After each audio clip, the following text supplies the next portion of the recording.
Firstly, I guess I'm what you call a sensitive. I regularly see things, hear things, and feel things that others don't. I'm usually the first one to point out when something doesn't feel right, and I've been like this all my life. During my first year at university, I stayed at Hillhead Halls, and I had the strangest experiences. For about the first month of being there, it was fine. One day, I was walking about the kitchen, and I felt a huge blast of cold and loud whispering, which really frightened me. Seeing strange things doesn't usually bother me, because it happens quite regularly, but this really bothered me, because it felt so bad. I asked my flatmate if she had heard anything, but she said that she hadn't. Just after the Christmas holiday, I came back to the worst time of my life.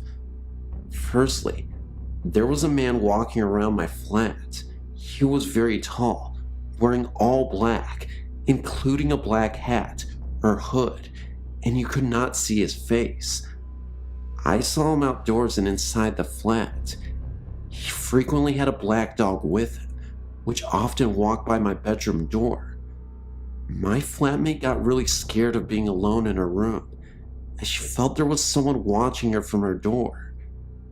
It was about a week after seeing this man that electrical appliances in my room started to go wrong. My electrical alarm clock, for example, would just start to beep much louder than anything it had ever done before, and did not stop when I pulled the plug out. It has no battery backup. My printer would just print out random rubbish, even if it was not switched on, and light bulbs will blow if you looked at them for a long time. The electrical stuff would only happen in my room. Objects would disappear from my room, reappearing elsewhere in the flat. An example of this is that we lost a bread knife out in the kitchen. Bearing in mind that I don't eat bread much, especially not in my bedroom, we found it on top of my wardrobe at the back, about 3 or 4 months after it got lost. At night was the worst. Me and my flatmate would drag our mattress through to my room and sleep there because we're too frightened to sleep in separate rooms. I would have the most horrendous nightmares, which I never got before and have never got since. At night there would be constant bangings, tappings, and scrapings, which sounded like they were coming from the space between the walls. I think about the worst thing that I experienced while living there was getting up one morning and walking to the window at the end of the landing and looking out at the trees that are above the river dawn. On the larger branches, there were hanged people, as in dead, with a rope around their neck, swinging in the wind. They weren't dressed in modern clothing. I wanted to run away and stop seeing it, but maybe I was too frightened, because my feet wouldn't move, and I found it really difficult to breathe. After this, my flatmate found staying in her room, which overlooked the river dawn, unbearable, and moved into the room next to mine. As soon as that room was locked, everything was fine, until it came to the end of the year, and she moved out. She moved out about a fortnight earlier than me, but I was spending most of my time in the flat above mine. After her moving out, I came downstairs from upstairs to find her door open and light shining through onto the landing carpet. Very bravely, I went to shut the door and switch the lights off, but just as I got there, the door slammed in my face and locked, and I heard the light switch off. I phoned my flatmate to make sure she was home, which she was. I then phoned the people from upstairs and asked them to come down, and when they got to my flat, the room wasn't locked again, but was totally empty and freezing cold. It was the summer, but you could see her breath was white. The next day when I got out of the shower, I found that the bathroom door was wide open, despite the fact that I'd locked the door and there is no way that the lock could open itself. Also, the bathroom door was very creaky, and I hadn't heard a creak. I went to my room and got dressed as quickly as possible, but I couldn't find the key to my room so I could lock up and leave. I'd left the key in the lock on the outside of the door, but it was gone. I found it in the bathroom sink. Finally, one night, I gave my key to one of the people living upstairs to go and get me a sweater for my flat, as I was too frightened to go down. This person, who was a complete skeptic, came back upstairs completely pale, sweating cold sweats, shaking, and totally out of breath. I don't know what happened, because this person won't talk about it, and has made us all promise never to bring it up in conversation. These all sound like really weird events, but I don't smoke, drink, or do any kind of drugs, and I didn't then, but I swear they are all true. I don't want to experience anything like that again as long as I live. Thanks for letting me share this with you.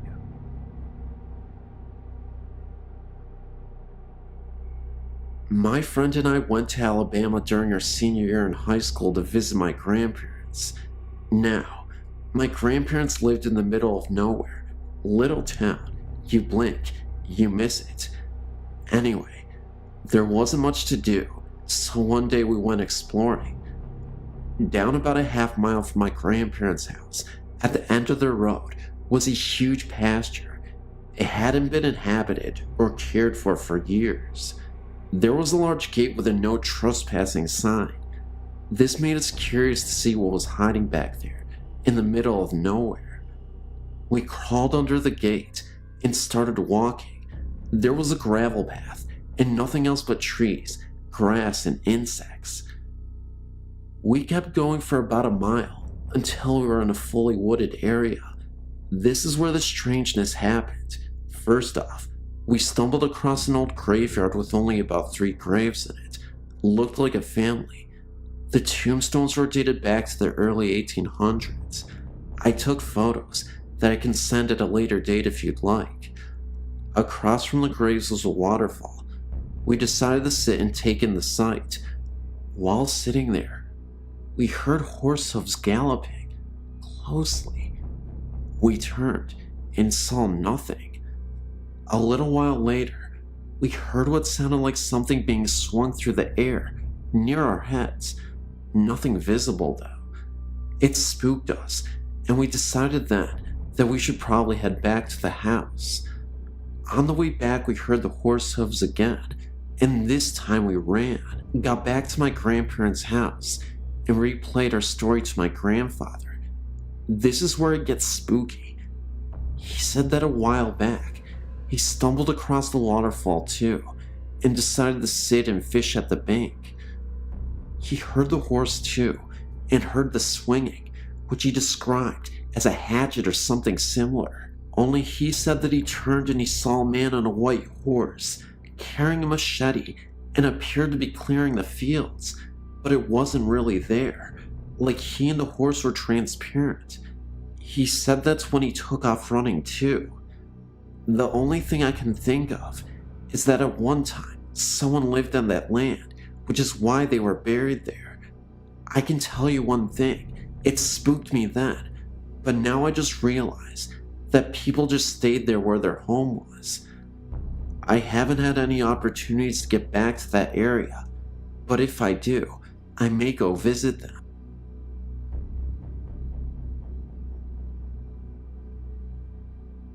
I moved to Indiana in 1986. I befriended a woman who sold real estate and said she knew of this huge house that was for rent in a small town called Lamb, Indiana. It sits directly across the river from Carrollton, Kentucky, and is halfway between Vevey and Madison, Indiana. The house was absolutely fabulous, made of stone and built circa 1800. It is told that the Native Americans taught a white man how to build the house. It became part of the Underground Railroad during the Civil War. There was a tunnel built from the Ohio River up to the basement wall, where they had knocked a hole in the wall for slaves to enter. My story starts in the fall of 1987, when my mother, my dog, and I were on the first floor in the living room, watching television. My little dog ran upstairs and was running around in circles. I could hear little toenails on the wooden planks. I felt a cold chill, like a burst of cold air, and became puzzled by it. There were no doors or windows open in the house. It was cold out, and we had built a fire in the wood stove. I went up to check on my little dog to see what she was doing, and there it was. My room had a door that led out to nothing. I assumed there was a balcony at one time, but at this time, there was no evidence of one, so the door stayed shut and locked. When I had gone upstairs, I noticed the air was more frigid, and it seemed windy. I went to my room and the door was standing open, and it looked as though a small child had breathed on the window of the door and wrote Amy's room on the window. I think the most interesting experience in this house also happened to be the most terrifying. One night, I'd been sleeping in bed with the door open when I was awakened by what I thought was my dad. I remember the door squeaked open slowly, and I heard a whisper. I couldn't hear it too clearly. All I knew was that it was some sort of talking. That's when I started to open my eyes slowly and saw what appeared to be a nun with an axe on her head, kneeling down and praying in front of my bed. I screamed. My parents rushed into the room, and I told them I saw something. My dad did his best to reassure me that everything was okay, and after I explained what had happened to me, I feel like he was just as creeped out as I was, even though he tried not to show it. Well, that even frightened my dad, to the point at which he told me he couldn't sleep the rest of the night. I ended up falling asleep, and my dad stayed up. He told me he went to the bathroom and turned on the light, when all of a sudden it went out. Needing to use the bathroom, he grabbed one of the flashlights we had. When he shined the flashlights towards the mirror to wash his hands, he looked at the mirror for a second, only to notice an old man's face right behind him. He only saw this for a few seconds, but he couldn't forget the man's face. He had 3 large gashes on the side of his face, like he had been mauled by a tiger. Claw marks. He was a balding man, with gray hair only on the side of his face, and he looked about 70s. Of course, when the bathroom light came on, there was nothing there anymore. The basement had some creepy occurrences as well. You would hear a very young voice, often singing softly, not super loud. In fact, very faint, but a voice was there. When he'd get downstairs and into the basement, you wouldn't hear it anymore, but it was always something you heard whenever you were in other parts of the house. About a year or so later, we had some family staying with us for the weekend, and my cousin set up a large tape recorder in the basement to see if there were any noises. My little nieces and 3 friends bedded down in the living room by the wood stove to stay warm, and we all went to bed. The next morning, one of the little girls thanked my dad for stocking the fire that night because it was getting kinda chilly. My dad hadn't been downstairs all night. My cousin went down to the basement to get the tape recorder, reel to reel by the way, brought it back upstairs, and played it back to us. You could vividly hear a little girl say "Mommy." My family lived in that house for almost 15 years.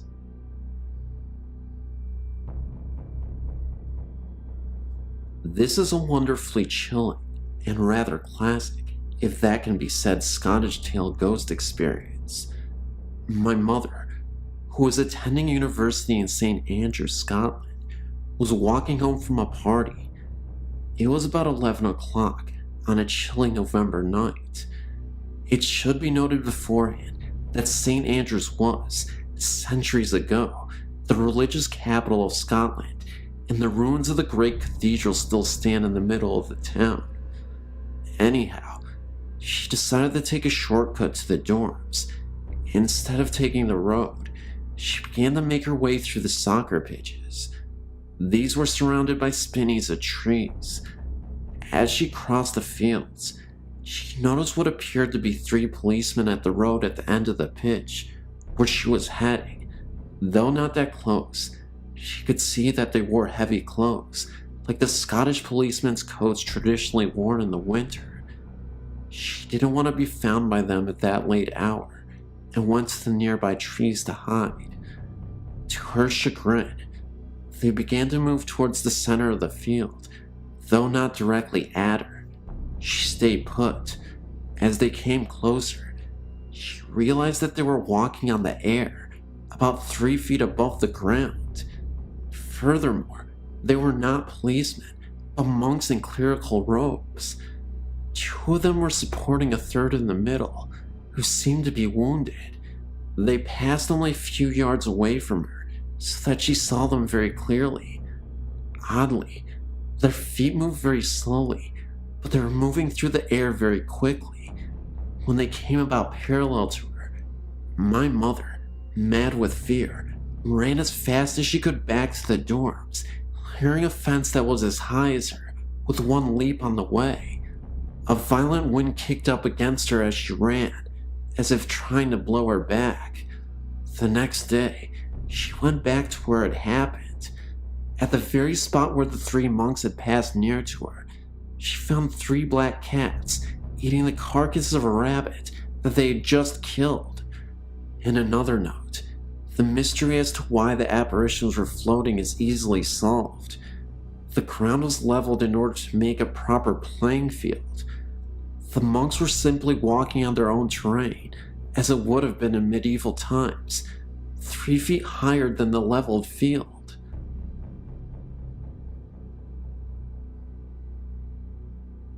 My family has had many paranormal experiences.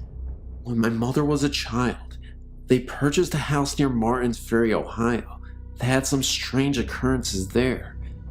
My uncle was in his room asleep and woke up in the middle of the night to find an old woman in a rocking chair sitting in the corner of his room. He said she told him to get out of her house. My uncle was so frightened, he literally dragged his mattress into my mother's room and refused to ever sleep in his room again.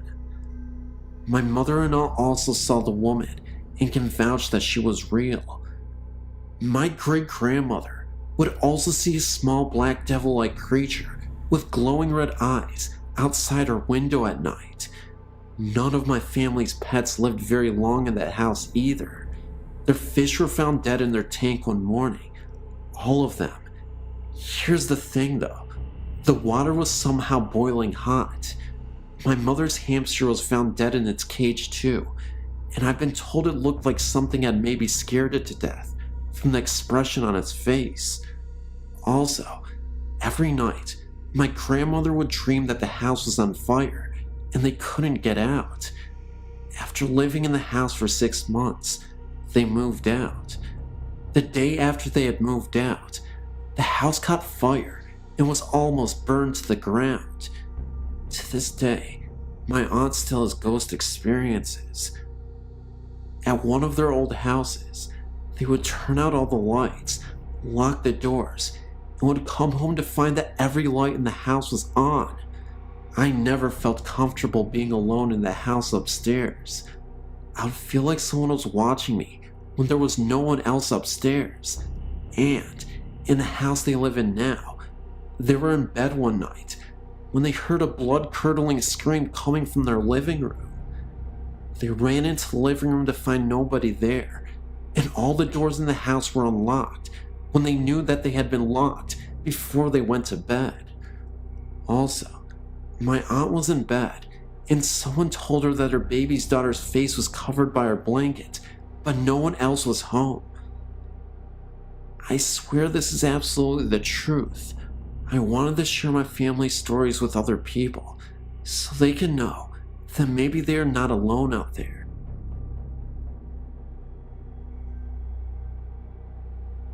Hello, my name is Naomi, and I've had several paranormal stories to share. Ever since I was young, I've always been terrified of the paranormal, and I have had terrifying, vivid dreams. As a child, I would frequently awake to see a dark, shadowy figure standing by the doorframe of my bedroom. I would feel a presence behind me when I would walk upstairs at night. At a slightly older age, I dismissed the possibility of ghosts because I figured it was impossible, but later I had a change of heart when I went to this haunted yard. I'd heard many stories about a small yard where strange things had occurred. One night, I thought it might be interesting to go take a look at it and see what all the fuss was about. The yard is almost impossible to find, totally surrounded by trees. If you are able to find it, go there in winter. The snow is always perfect, not a single flaw. If it's a windy night, there will be no wind within the yard. The freaky part about it is that there is an old building which used to be an insane asylum, now abandoned. It's boarded up, but one night we opened it up and we heard a faint barking of dogs from within, but there were no dogs anywhere nearby. Next to it, there is a small trailer. No one lives in the trailer, but light and the TV are always on. There is an old swing on the yard. If you watch it for long enough, it will begin to swing slightly. The strangest part is that there are 2 old Native American tombstones. Every time you go back, they've been redug and moved to another location on the yard. I'm not sure if any of this is ghost related, but it certainly is freaky. An incident happened to me this evening as well. I was walking with some of my friends along the railroad tracks in my town. On the street next to the tracks, 100 years ago, there was a man who went insane, killed his family, and was hanged in the courtyard. Anyway, tonight, as we were walking, we all of a sudden simultaneously stopped and looked at each other terrified. We all felt a strange presence brushing against our backs. Later, we were sharing stories about screams people frequently hear coming back from the park. We decided to sit out on the deck of my friend's house, who lives right by the park. We were just sitting around, talking, when we hear the scream of a little girl, as if she was being murdered, coming from across the park. We randomly ran inside. Once inside, we began to share ghost stories. One of my friends believes his house is haunted. He always feels things in his room when he is sleeping. With one particular experience, back in winter, he would wake up in the morning with claw marks in his shirts and slight scratches on his back. This happened about 6 times. Another time, he woke up and all of his blankets were totally flipped upside down, but looked as though they had been untouched. He talked to his grandmother about it because she is able to communicate with the dead, and she visited their house and told the spirits to leave. Since then, there have been no strange occurrences.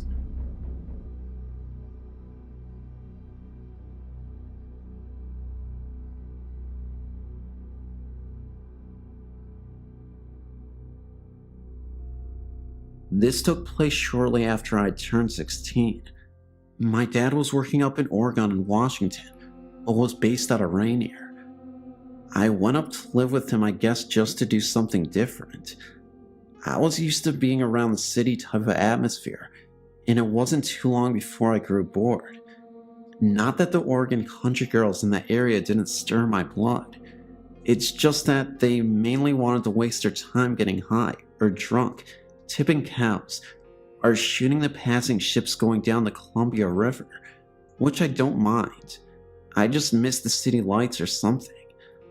Anywho, I'd been out partying with a friend and drove off the side of a mountain, another story which would take a while to go through, and I thought my dad was probably going to kill me anyway, without benefit of blindfold and a last smoke, so I decided to hitchhike back to Oklahoma. Needless to say, I lacked understanding of just how far it was from Oklahoma. My newfound compadre decided to go along, because he had gotten in recent trouble with his folks and wanted out of town too, so we took off. Somewhere between Portland and the Dells, on I-84, which was only a 2-lane at that spot. We were really tired and looking for a place to sleep. By this time, I'd found out that this hitchhiking thing wasn't for me, and it really should be called a lot of hiking and not enough hitching, or something similar. And what seemed weird was that out in the middle of nowhere, the fences were really well kept, and I didn't want to get caught up climbing one. No houses, no anything. It was simply just nice fences.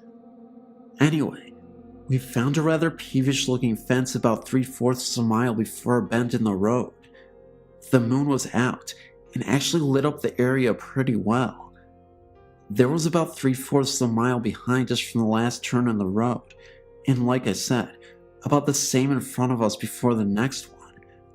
We were in a valley or whatever they're called that the road went through, and it was really a beautiful sight.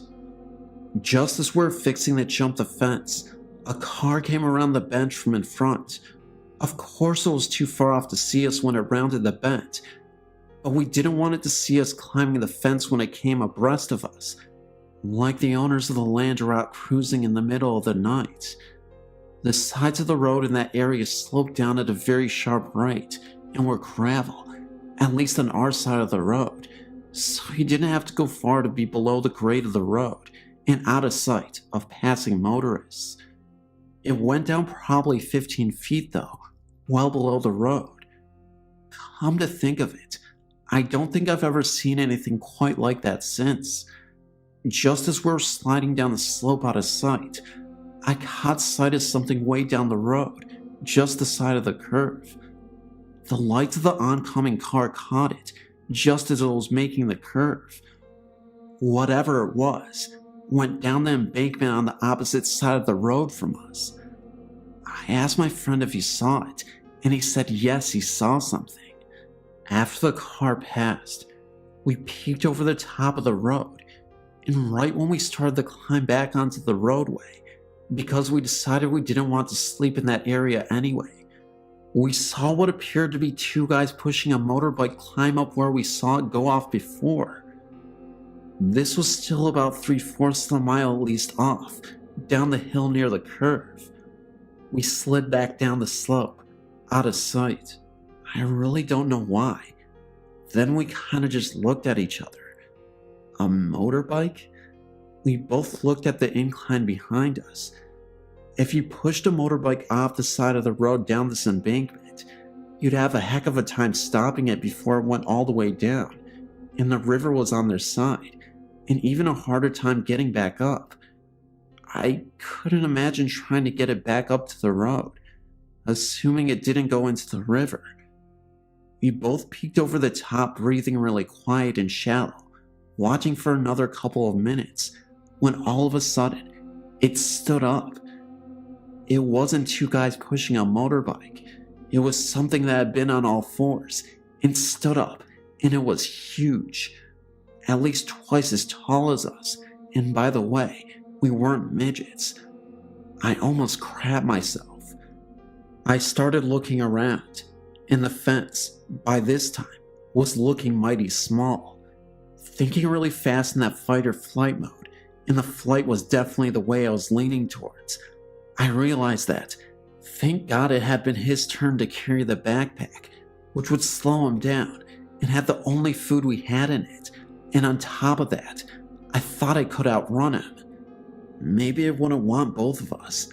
I looked at him, saw the panic in his eyes, and knew he was thinking along the same lines. I knew I couldn't run. I also knew that I had to sense us when it got directly across from us. I pulled out my little pocket knife. I knew that we're going to die, and all I could think of was, Lord, please let it be quick. I peeked over the top again, and it was almost even with us. I might have whimpered, silently of course, but I also noticed that the wind was blowing in my face from his direction. There might be hope. We ducked back down, and we could hear it almost stop right across from us for a moment or two, then start on up the road again. It was almost the curve up the hill from us from the direction we had originally came from, when another car came around the bend downhill. I thought about jumping out in front of it and yelling for help, but if it didn't stop, then whatever that was would know that we were there. We waited, and it disappeared below the other side of the road, like before when the other car came. This time, it didn't come back up. I don't know how long we waited, but we finally climbed back up and continued down the hill and around the curve. We didn't say a word or breath, anything about a whisper, till we cleared that bend in the road and was a mile or two away. When we called the Dallas, we called our parents to come and get us. We'd had enough of the open road in Oregon. I don't know what that was, but I still think about it sometimes. I've had a few other things happen to me in my life, but that really scared me.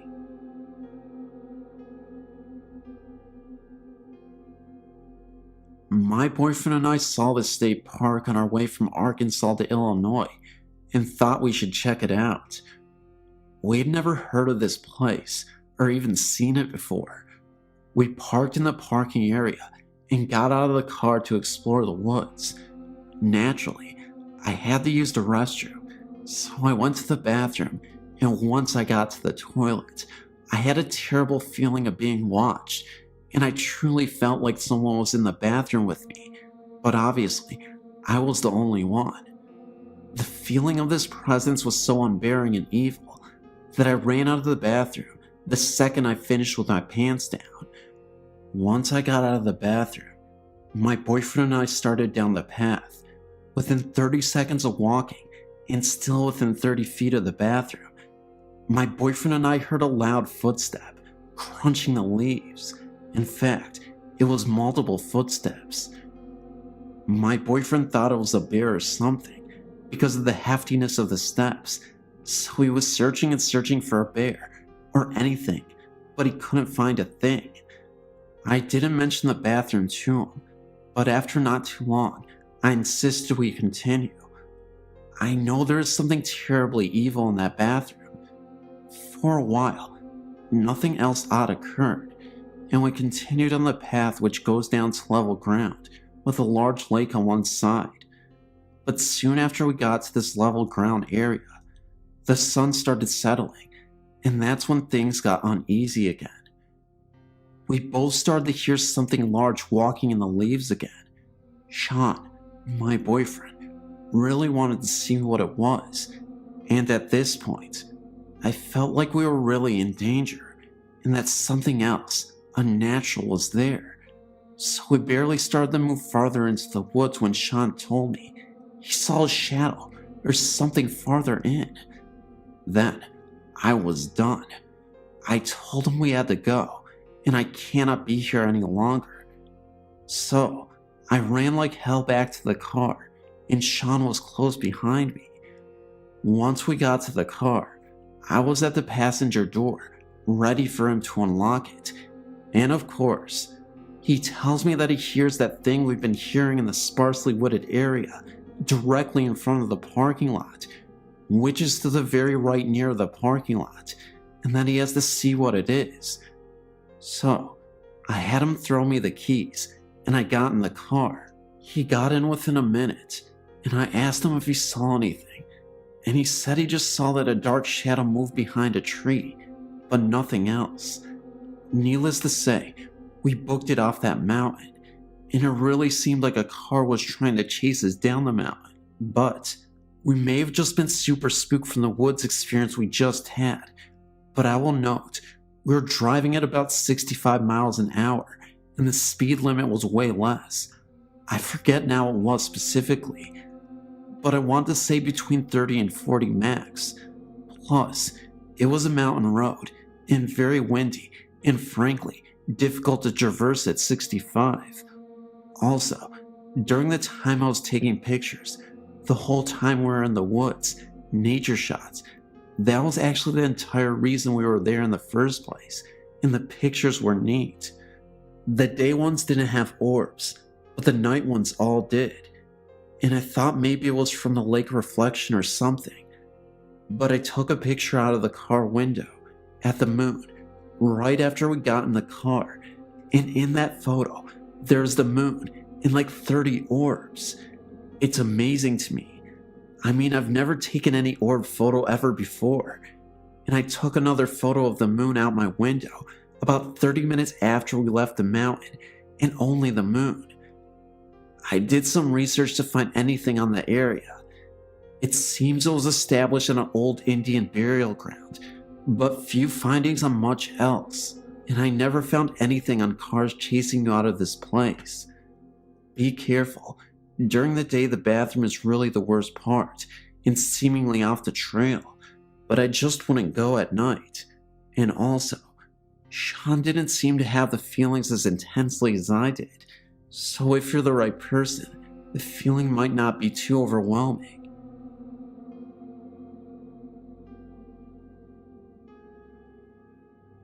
I was thinking about my dog last night, as he was put away a few years ago, and the immediate remembrance of a very weird experience me and my dog had in my home, in Tallahassee.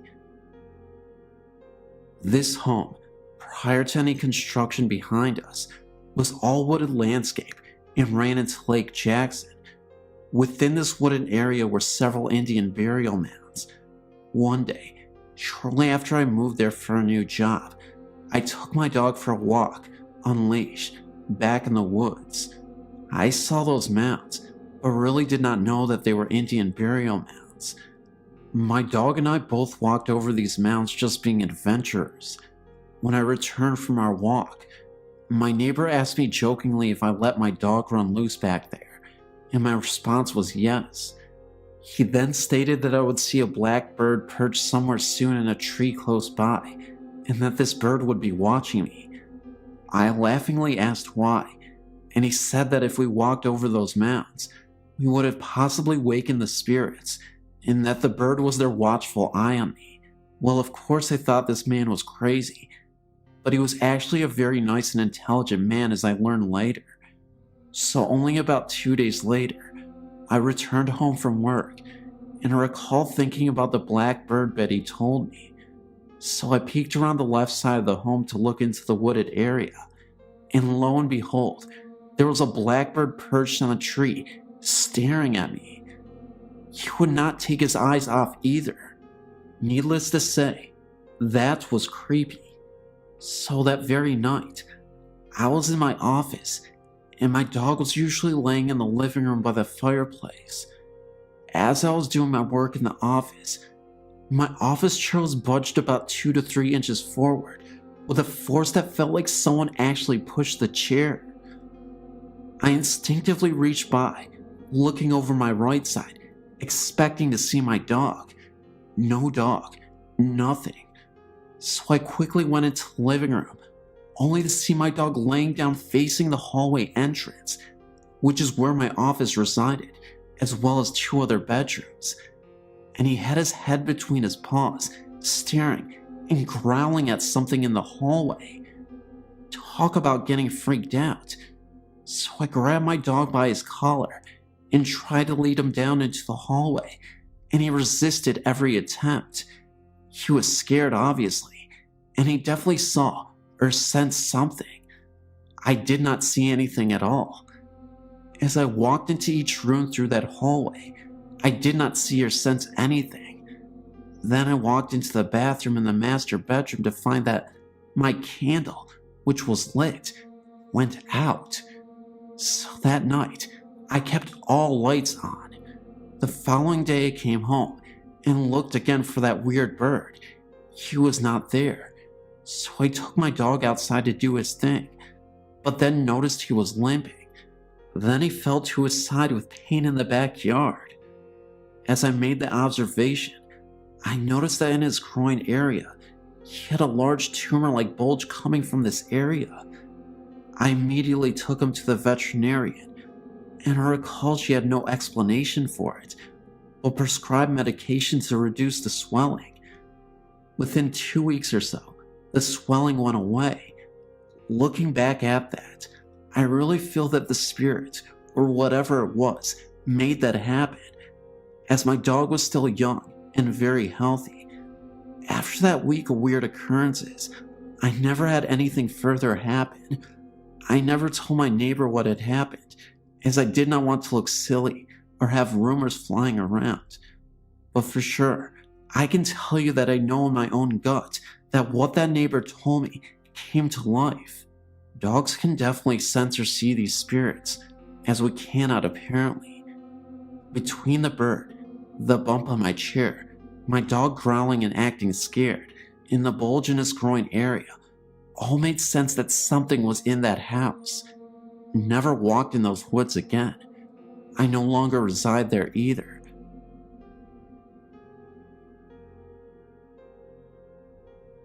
This is a ghost, entity, evil demon spirit, and whatever else was haunting our home, I can tell you.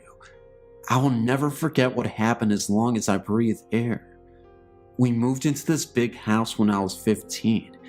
It had been empty for about 10 years. It had old, creaky wood floors and a ton of doors. Everywhere you turned in the house, there was a door. Don't ask, I still can't figure it out. It was a doctor's house. In the very back of the house is where he saw his patients. Yes, some died in the house in his office.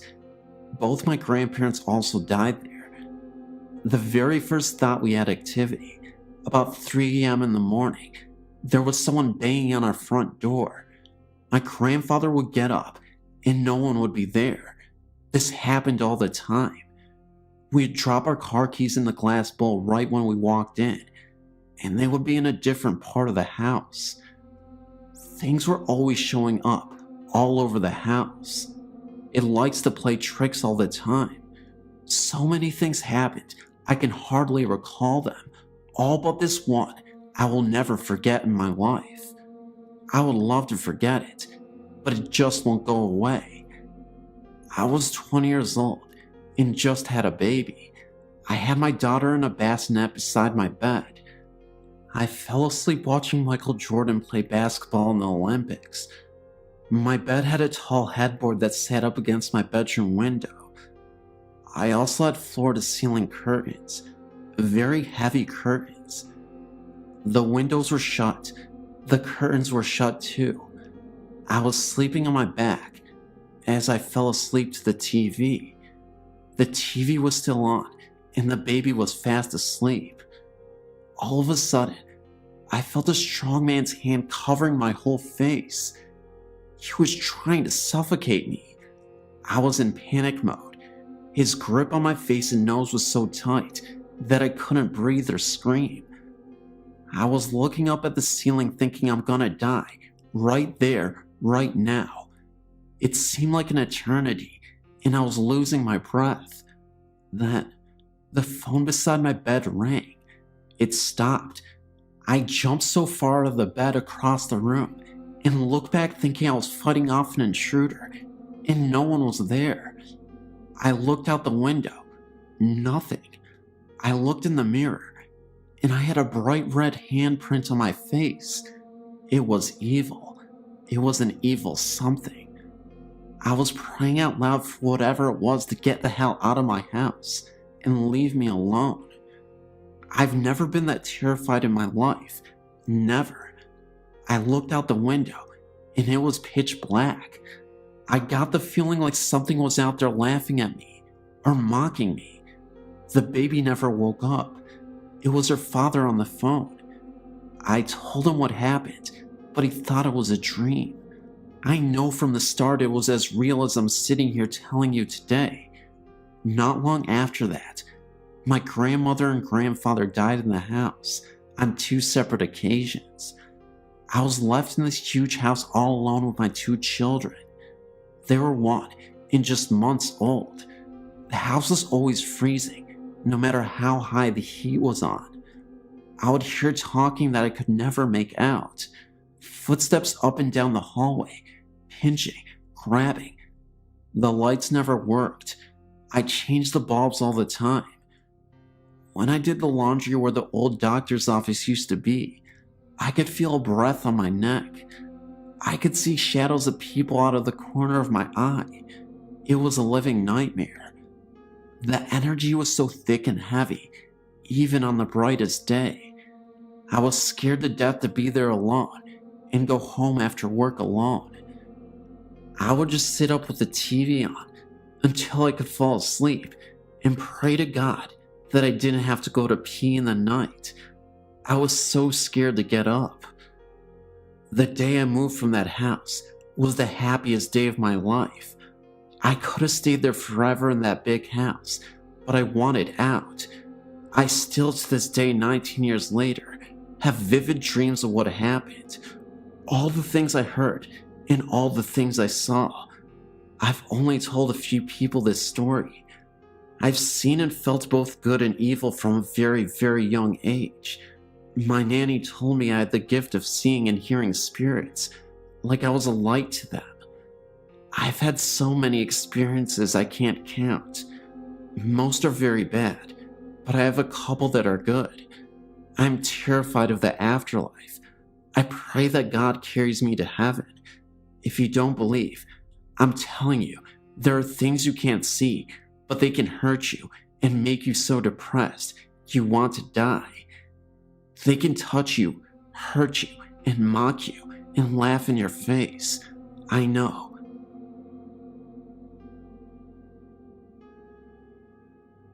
Here's my story. It will be interesting to see what everyone else thinks of all this. I was at a friend's house listening to music tonight, Saturday, April 12th. He's a drinker, so he was feeling pretty good. He was at the computer with his back to me. I was on the couch directly in front of the TV, which was off. The only light on was right above the computer desk. To my right was the entryway, which was dark, pitch black actually, but I could see the reflection of the room in the TV. He was playing "Oh Death" from "Brother Where Art Thou." Song itself gave me the creeps, when suddenly I looked into the TV and saw a solid black figure of a tall man start to step out of the darkness of the entryway and into the living room. I didn't see anything like clothing or facial features, just tall and solid black. My friend at the same time swiveled his desk chair and pointed towards the entryway where he saw the figure. The figure stepped back into the dark as quickly as it appeared, as though it didn't want him to see it. I looked at him and said, "Did you see that too?" To which he replied, "See what?" He was only being animated during the song, but for sure didn't see anything. I've experienced several things at this house. He has not though, and it upsets him. But what I experienced that evening was the most eerie and frightening thing for sure. I know it wasn't one of his friends, or someone goofing off. It isn't easy to walk into his house, through the front door, and not be heard. The floor is tile. We walked over and turned on the light, and we both looked. There was no one there. I just went home. I couldn't stay there, and I begged him to come with me, but he wouldn't. A few days later when we talked, I asked him if he had ever had any seances or similar things in the house. He had first said no because it was his grandma's house, and he moved in about a year after she had passed. But then he paused, and then he said, "Well, remember when we cleaned out the attic? There was a Ouija board up there." Well, no, I didn't remember, and I told him to get his house cleansed, but he was just laughing at me. I've never been back to his house since that night. About 2 weeks later, he got an unintentional EVP, which is very eerie also.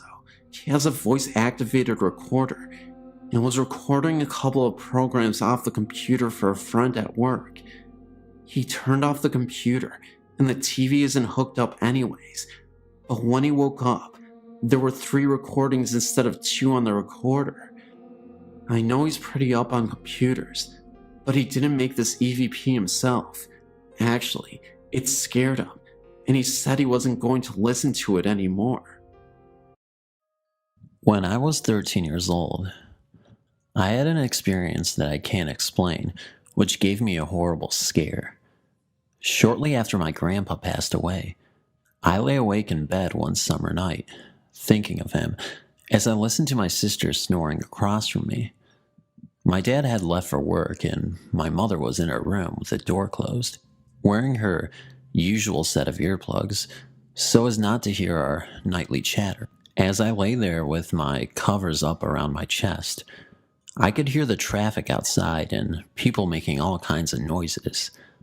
Suddenly, my covers were yanked all the way down to my ankles.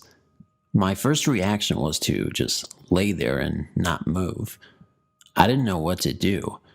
I remember feeling my heart throbbing inside my chest so loud that I thought I would awake my sister. Unfortunately, I had no such luck.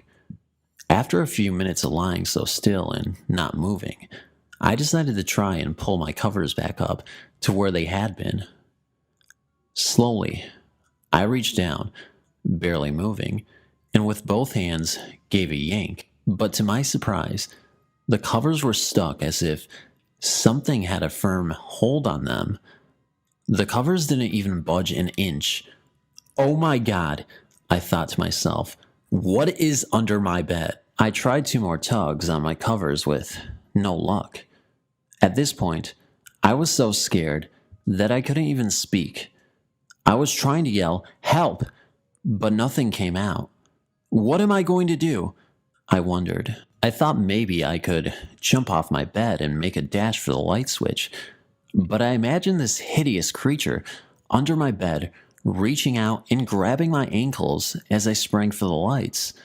At this point, the thought was just too much to comprehend.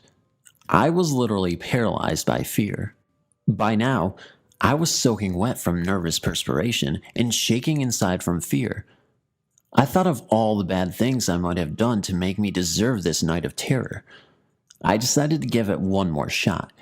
Just give a big yank with all my strength, maybe the covers would come loose. So with a last-ditch effort, I gave a big yank. To my surprise, the covers came flying up over my head, as if they had never been stuck at all. At this point, I wasn't going to waste any time. I tucked those covers underneath my legs, covered my head, and held the excess covers in my hand. Nothing was going to get me now. I was safe under the covers. Shortly after hyperventilating, I fell asleep. Unfortunately, my night did not end here. I began to dream. I was in my room again, in my bed, but this time, my sister was awake. She was standing next to my bed brushing her hair at our vanity. "Will you please reach under my bed and get Tilly, my ragdoll, for me? You see, I had this great plan that whatever was under my bed was still there. However, my sister was going to see it, not me." As my sister bent down to reach under my bed, she let out this terrible scream and backed away from my bed. I was startled by this reaction, and without thinking, I flung my legs off the bed to run away. As I did this, a golden clawed hand came out from under my bed and grabbed my ankle. The next thing I knew, it was morning, and it was all over. I ran out of my room, happy to be alive, but when I told my parents what had happened, they just blamed it on a overactive imagination. I was upset because I knew it happened. I don't know what it was that was under my bed that night, but to this day, I still worry about it coming back for me. The hand under the bed. Growing up, I was always a chicken when it came to scary stories. My family and I attended church, but back then, as my sisters and I were younger, we were not as spiritual as we are now. The first experience I had was probably when I was in 5th grade. It was a long time ago. I remember it was a Sunday evening when my oldest sister's boyfriend came over. After watching a movie, my siblings and I all gathered together with my oldest sister and her boyfriend as he told us many ghost stories. As the stories got deeper and scarier, I began to cry because I was too scared. That following Monday, my two oldest sisters, me, and my younger brother got up to get ready to go to school. I had two younger sisters who weren't in school yet. In our house that we were currently living in, our bedrooms were all upstairs in the second floor, while the kitchen and living room was downstairs. Right before my oldest sister was going to head out for school, she'd asked me to go upstairs to her room to go grab her jacket that she had forgotten. Without hesitating, I did as I was told. My sister's room was very well organized, since she was the only one out of all our siblings to have her own room. Her twin-size bed was centered in the middle of the room against a wall, and her bed sheets were nicely fixed. As I began to look around for her jacket, which was hung onto the back of her chair, that's when I saw it. I saw an arm, just from elbow down, to the hand slip out from under her bed. The hand did a half a circle slide on the ground as it went back under the bed. At the moment, I thought it was my two youngest sisters who might have woke up early and decided to play in my older sister's room. I walked around the bed to the other side, bent down, and lifted up the bed sheets to discover nobody under the bed. At that instant, I felt shivers throughout my body as the hair from my back of my head raised. Unbelievable. I ran crying out of her room, back downstairs to tell the rest of my siblings what had just happened. Until this day, I can still remember the image of the hand sliding out from under the bed.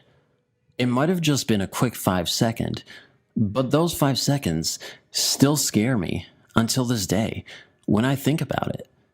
I don't know what might have triggered me to see that arm, but I tend to tell myself that it was just my imagination playing with me because of all the ghost stories I heard the night before. But I know for a fact that this really happened and not my imagination. Has anything like this ever happened to anyone before? It's seriously confusing and obviously frightening me. Thanks for reading. There's a monster under the bed. This event happened years ago, and I was probably around the ages between 10 until 13. But I assure you, what I experienced as a kid was pretty horrifying. During this time, I had a pet cat, which would walk around the house at night. But it would be known it was the cat because she had a bell around her neck that made a jingle noise every time she moved. So, as I prepared my bed, which was a sofa that converted into a bed, I proceeded to turn off all the lights and the television and lie down. After a long while of trying to sleep, I hear this heavy breathing noise that seemed to originate from under my bed. I thought to myself that it was probably my imagination, or that I was probably breathing so heavy that I could hear myself. With that thought in mind, I then decided to hold my breath and stop breathing to see if it was me. To my surprise, I still heard the breathing just as heavy as ever. As the breathing was still going on, I then thought it could have been probably the cat. Regardless, though, I was frozen in fear and did not dare to move, and I was thinking of grabbing the television remote control to turn it on, although I don't actually remember if I did or not. So, as I was wondering if it was the cat or not, I then heard the cat's bell jingle 2 rooms down out of my room. This just freaked me out even more. Since this happened so long ago, I don't actually remember how I spent the rest of the night. Anybody have any ideas of what it could have been? I just remember the next morning when I checked under the bed and the couch. I found nothing. What's under my bed? We lived in a little trailer court in Bigler, Pennsylvania. I was about 5 years old when myself and my sister started experiencing unexplainable things. There were always a lot of strange things happening. We would see and hear things. There was one occasion when someone or something said my sister's name and laughed in our closet. Every night we would hear what sounded like boots walking back and forth through the trailer. But the thing that really scared me the most is the night me and my sister looked out the window and saw a black thing standing there. As quickly as it appeared, it was gone. Every night, I would get ready to go to sleep. My bed would start shaking very slowly. Then after a while, it would shake faster. The first time it ever happened to me, I ran out of my room and told my parents. They said it was just a washer and dryer. But the thing I didn't even get was, even when the washer and dryer were not on, my bed would still shake. Eventually, I started to sleep on the couch, but the same thing started to happen, which resulted in me sleeping on the floor beside my bed. I slept on the floor for over 2 years. I never slept on my bed until we moved out. The house we moved into was a newly built house. Even though we moved, I still did not sleep on my bed. That was until a few months ago. Still, today, nobody believes me, but I know what happened. After these experiences, I started to get into the supernatural even more tremendously than I did before. If you got any comments for me, please leave some. Ghost under my bed. I woke up one night because I felt someone pulling my leg. At first I wasn't sure if I was just dreaming, so I ignored it. I was about to close my eyes when I felt a hand pull my leg again. I yelled and ran to my parents' room. My parents wouldn't believe me and would tell me to go back to sleep. I was only 10 years old at the time. Soon, I began to hear voices whispering to me at night. I also started hearing the voices during the day sometimes. One time, I was getting ready to go to sleep, and through the corner of my eye, I could have sworn I saw someone peeking their head out from underneath my bed. When I told my parents about this, they decided that it was best if I started sleeping with my brother. But this didn't solve the problem. No matter if I was staying at my grandma's house or my aunt, the same thing would happen to me at night to where someone would pull my feet. This went on for years. I'm 23 now, and it still happens. Of course, not as much as it used to. Back then, it would happen every night, but now several days can go by and nothing happens, but then suddenly, it comes back. I've also noticed that if I sleep with the lights on, it goes away. I'll still hear the voices, but the only difference is that it sounds like it's coming from really far away. I don't get my feet pulled with the lights on. I've gotten used to it, and I'm no longer scared. But is this something I'm going to have to live with for the rest of my life? To be honest, I'm actually curious and want to know if this has happened to anyone else. The ghost that puts stuff under the bed.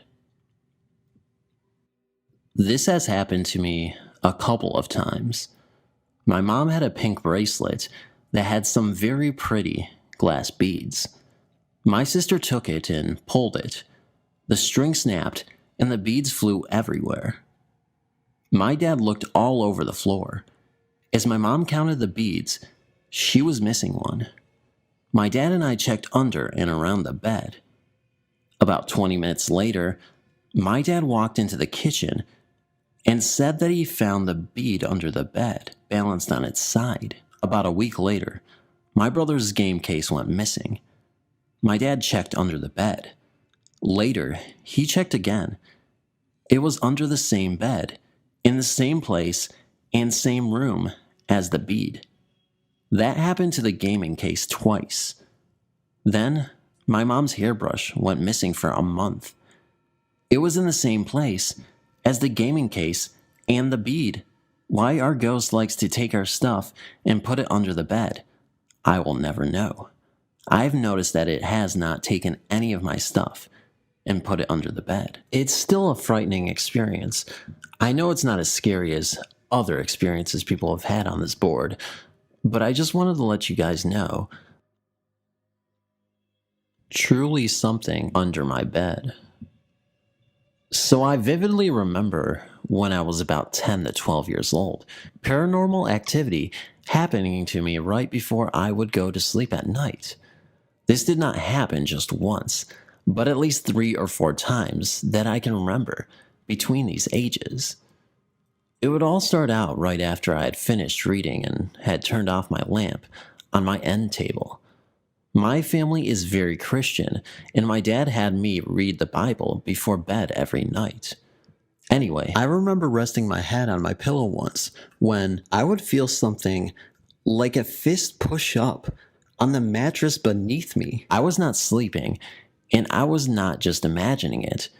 I would physically sit up, turn my lamp on, and watch my bed move up and down on that spot. Like I said before, this did not just happen to me once, but several times when I was young. My parents lived on the opposite side of the house, and there was no one that could easily fit under my bed. I was always too scared to try and jump off and run, or even just to look underneath and see what it was for fear that it would get me. After about 1 minute of it starting, it would stop and not come back for at least a few nights. I never did tell my parents about it, even though it would keep me up late at night, some nights, sleep deprived. I think it's just because it would happen so fast, and when I woke up in the morning, I wouldn't be thinking about it until it was the next night already. The years following this, I think I still have an irrational fear to sit on my bed with my feet on the ground and feel really uncomfortable when I do. I also still have not been able to explain why this happened to me during that age, but I definitely remember every bit of it truly happening. Please forgive any language mistakes. English is not my first language. For a little context, my family is really spiritual. My grandmother used to be a medium, and my mother is as well. When I was a kid, we moved from house to house a lot. That meant different schools for me yearly. When I was 4 or 5 years old, we moved into a 3-bedroom house. We were a 6-person family, so my brother got the smaller room by himself, my parents the medium-sized room downstairs, and my sister, my aunt and me, got the big room upstairs next to the bathroom, my brother's room being between both rooms. Immediately, a lot of unexplainable things started happening as soon as we moved. Random objects switching places, the sound of footsteps at night, TVs turning on by themselves, etc. What I remember the most is a man, physically similar to my brother, that used to stand in my window every night. For about 5 months, I was the only one who saw him, but my aunt remembers seeing a black carriage on top of the house as well. Of course, over time, we would tell people that this occurred, and no one would believe us, or at all. And it became incredibly frustrating knowing that nobody would believe us if we told them. A couple months went by, and the man that I had just described, this ridiculously creepy ghost man I saw, who we called Giorgio, started to exchange words with me and talk, telling me he was going to hurt my family if we didn't leave, and consistently threatened all of us in order to scare us away. Every night I heard this creature harass my family, but again, no one really believed me. One day my sister told me she was home alone, and she was about to take a shower, when she saw who she thought was my brother walking to his room. She said, "Jesus, you scared me. Are you going to work? Do you want to shower before me?" She got no reply, and looked through the entire house and saw no one there. Eventually, my mom started to get sick, always dizzy, always throwing up, until she heard the ghost's voice say he was going to hurt her until we had to leave. We ended up moving out of the house until 3 weeks later. Thanks for reading. On the week of Thanksgiving Day in 2015, I became very ill. I was vomiting blood. There was blood in my urine and stools. The day Thanksgiving, my son made dinner, which I ate greedily because that week I was unable to hold food down. I had a constant need for water. I was drinking water, but unsuccessfully because once I did, I only vomited it back up. It was only when I was projectile vomiting blood that my son called 911. I was taken to the hospital to be admitted and diagnosed with a ruptured stomach ulcer. I was treated and released a week later.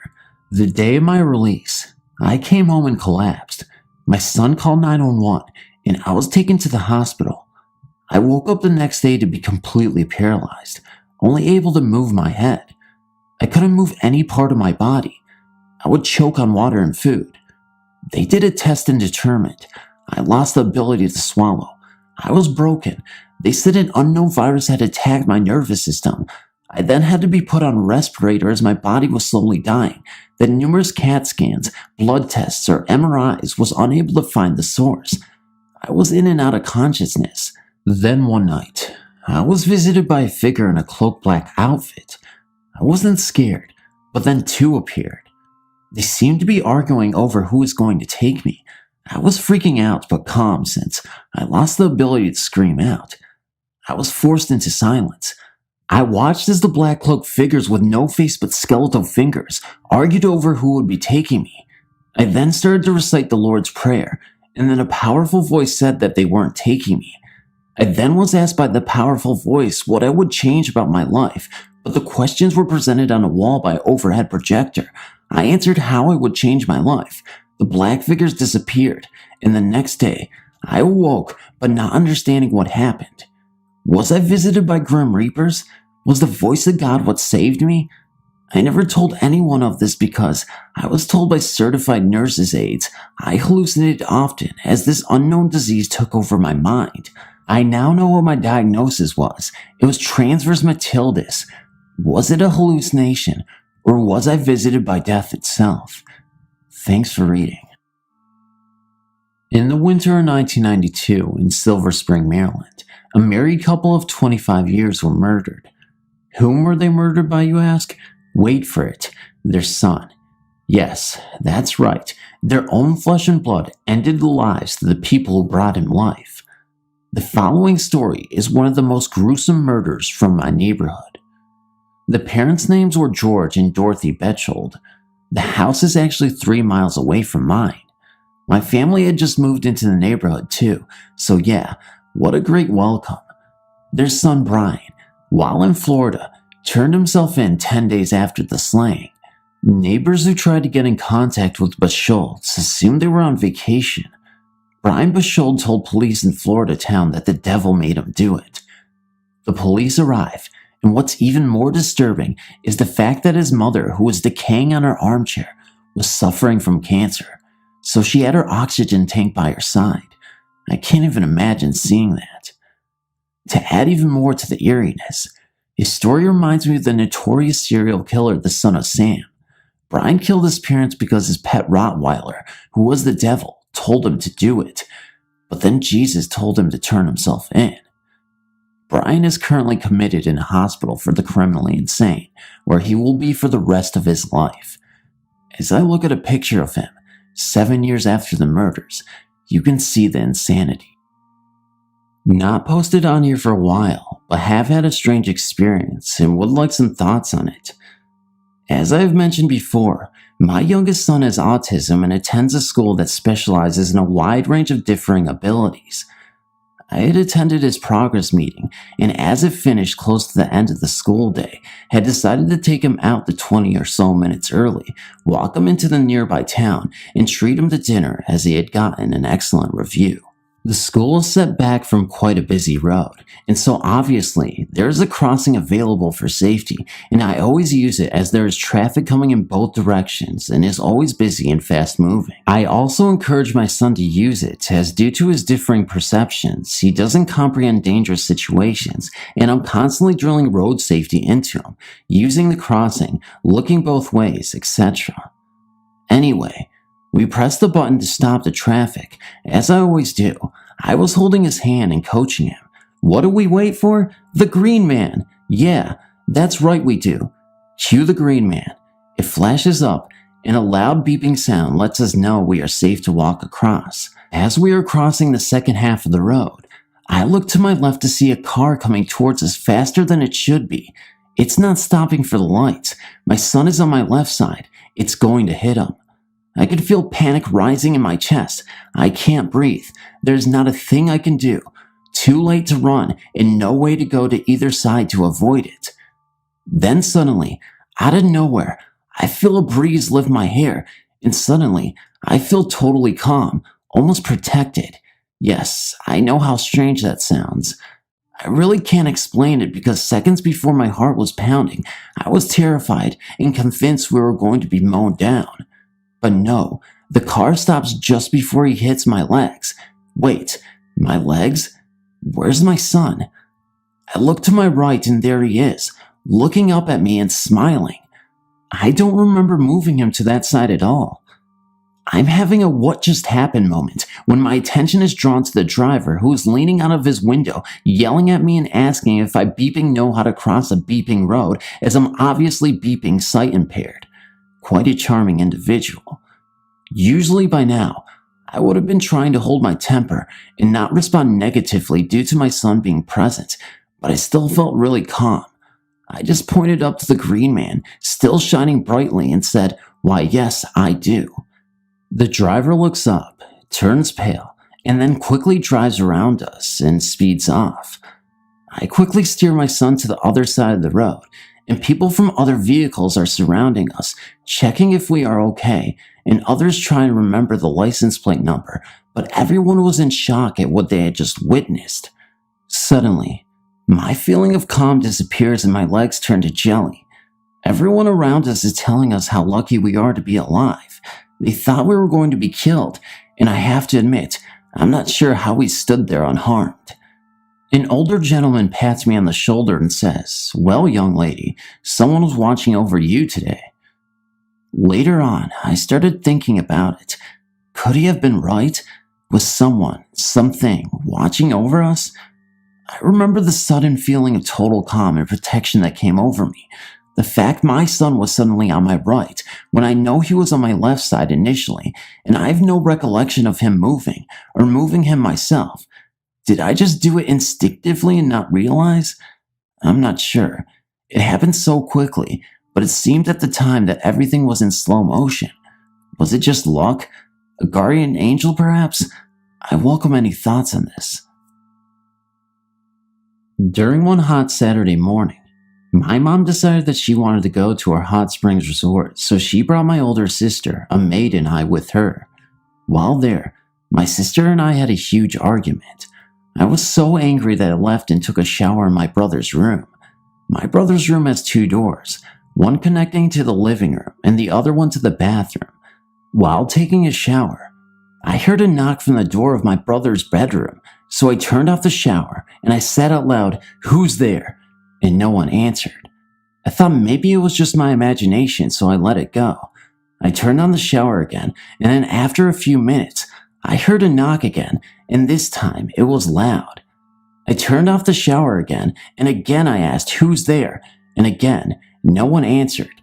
At this point, I was getting angry, thinking that it was my sister who was doing the knocking.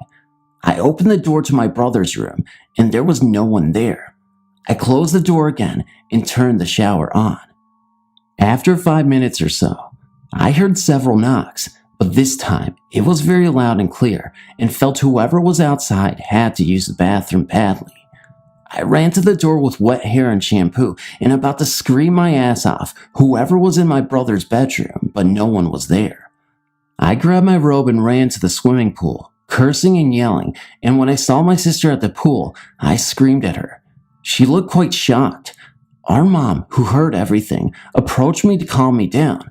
I told her, "How can I calm down when sis here kept knocking at the door? It's not funny. I'm trying to take a shower. She should be more mature." I looked at my sister and she said, "I was here all the time, swimming." And I called her a liar and she said, "No, really, I was here all the time. Right, Mom?" My mom turns to me and says, "Yes, that is correct, honey. She was here the whole time." And I said, still fuming mad, "Well, I heard knocks, loud knocks, and it's not funny." My mom then decided to look at my brother's room. She told my sister to get out of the pool, and we both took my mom to the living room, and she quietly said if Em got out of the pool, she would have had wet footprints inside her brother's room, in the living room, all the way to the swimming pool area. There would be water around this area, but there is none, so it couldn't be her. She does have a point. It would take my sister maybe about 5 minutes to run back and forth from the bedroom to the swimming pool, and there would be water splattered all over the floor. After that, my sister finally said sorry. I was spooked. We all were. But it didn't stop there. Throughout the years, there were stories from tenants that they would hear knocks on the second floor of the other house at 3 a.m., dogs barking in the living room at 2 a.m., a white lady looking out of the second hall balcony, footsteps on the stairs, a little boy staring at my sister while she was sleeping. Thanks for reading. It was one afternoon, and I'm preparing to go to school. I was combing my hair when my phone rings. Hello? The usual greetings when someone called you through phone. It was my friend. She was waiting for me in front of our school's gate. I was about to go outside when an unregistered number called me. When I answered it, I didn't hear anything. Then again I said hello, and then a soft voice of a lady says hello back. I get annoyed because it imitates the way I said hello in the first place. Then I asked her who she is, but I didn't get a reply. I look at the phone thinking it got cut, but seconds are still running, so I put back the phone in my ear and again said hello to confirm if she's still there.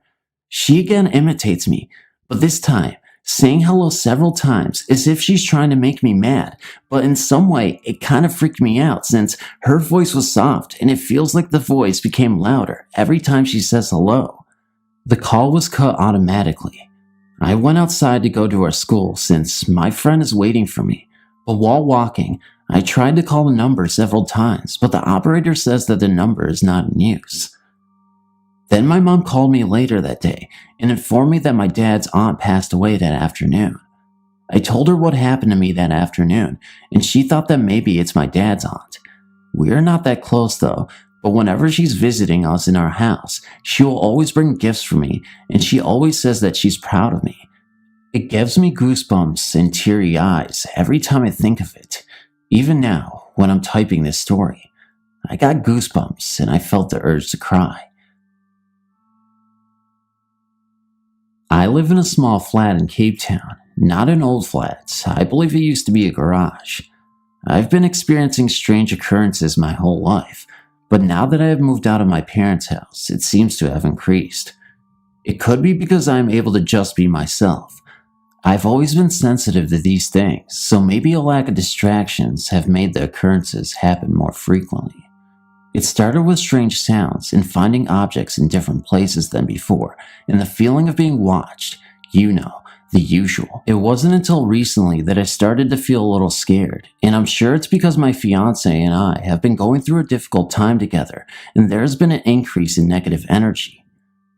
About a month ago, I woke up from a noise that sounds like stuff being dragged across a table, got up and checked, but saw nothing. Often what we do when we've had a tough week, we pull the bed into our tiny lounge and watch TV and play games until we fall asleep. We will do this for the whole weekend. The first night I was struggling to fall asleep. I was sick and had a general feeling of unease. At around 3 a.m., I heard very fast knocking on the front door. It being 3 a.m. and us living in a security complex, I figured it was just a spirit trying to tell me something. For once, I was wrong, because about 10 seconds later, I woke up from a friend calling us from our backyard, just about had a heart attack. While my fiance went outside to reprimand our friend, I suddenly went stiff and heard something in my right ear say quite angrily, "Get out," and then all went calm. I figured I was just sleep deprived and heard something else that could have sounded similar. The next morning, I woke up and did the usual breakfast routine. At around 2 p.m., my fiance points to the wall and asks, "What's that?" There was a red drip on the wall, straight down. Our wall has a bit of a texture, so for anything to drip down in a perfectly straight line is really unusual. Never mind the fact that it is in the middle of the wall above eye level and red in only one, not a sign of any other red marks anywhere. I wipe it off the wall and continue with my day. The next day, we wake up to another red drip mark in the kitchen this time. Same red as the day before, just a different wall. Again, no sign of red anywhere else. These marks were in places where we would definitely have seen them during our normal daily routines.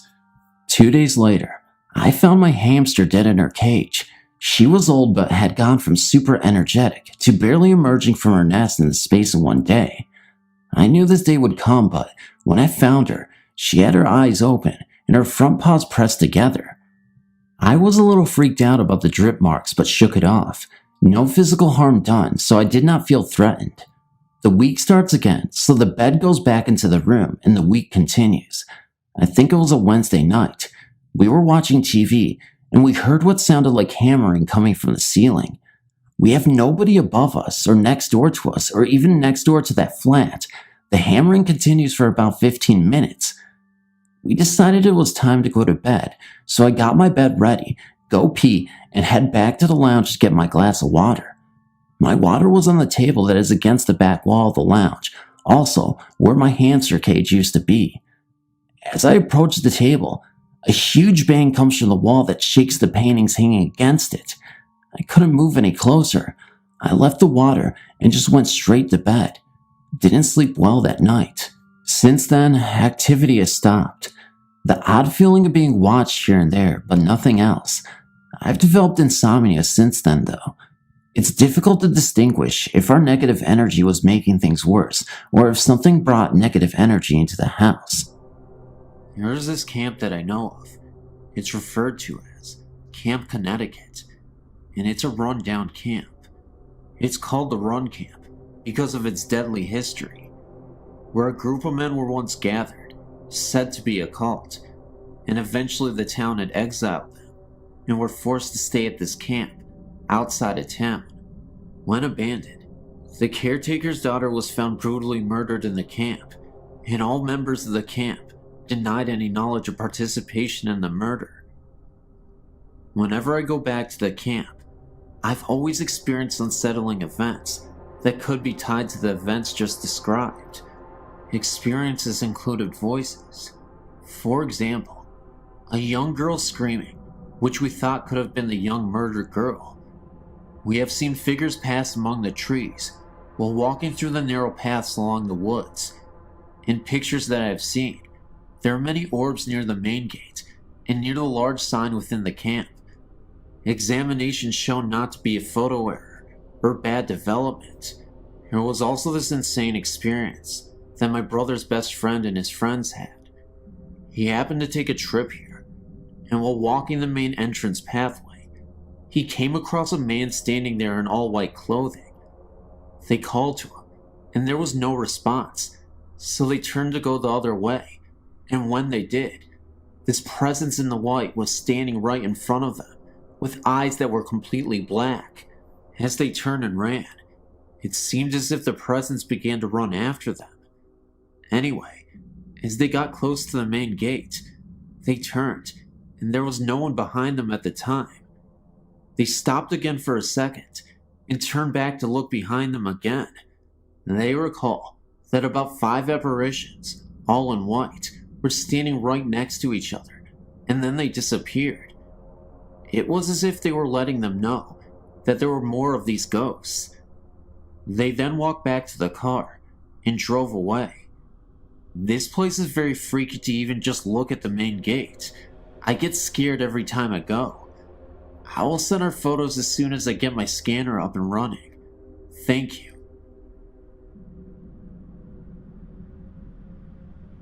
I've been tempted to write about what happened to my family many times, but it seems far too unreal. We were not allowed to talk about this outside the house when I was a child, and my mother only told guests about her visitors when they experienced something in our house. Our childhood home was built in 1898. My parents bought the home in 1974, when I was only 6 months old. The house was very large and had been converted into a double. My grandmother moved into the upper level. Strange things began to happen shortly after my family moved in. My mother had her first experience one night, after she had sent my older sisters to bed. From her bedroom door, she could look out and see into the kitchen hallway and into the bathroom. My family had only lived in the house less than a month when my mom saw a little blonde-haired girl walk into the bathroom. All of my sisters have very dark brown hair, and this was clearly a blonde-haired child.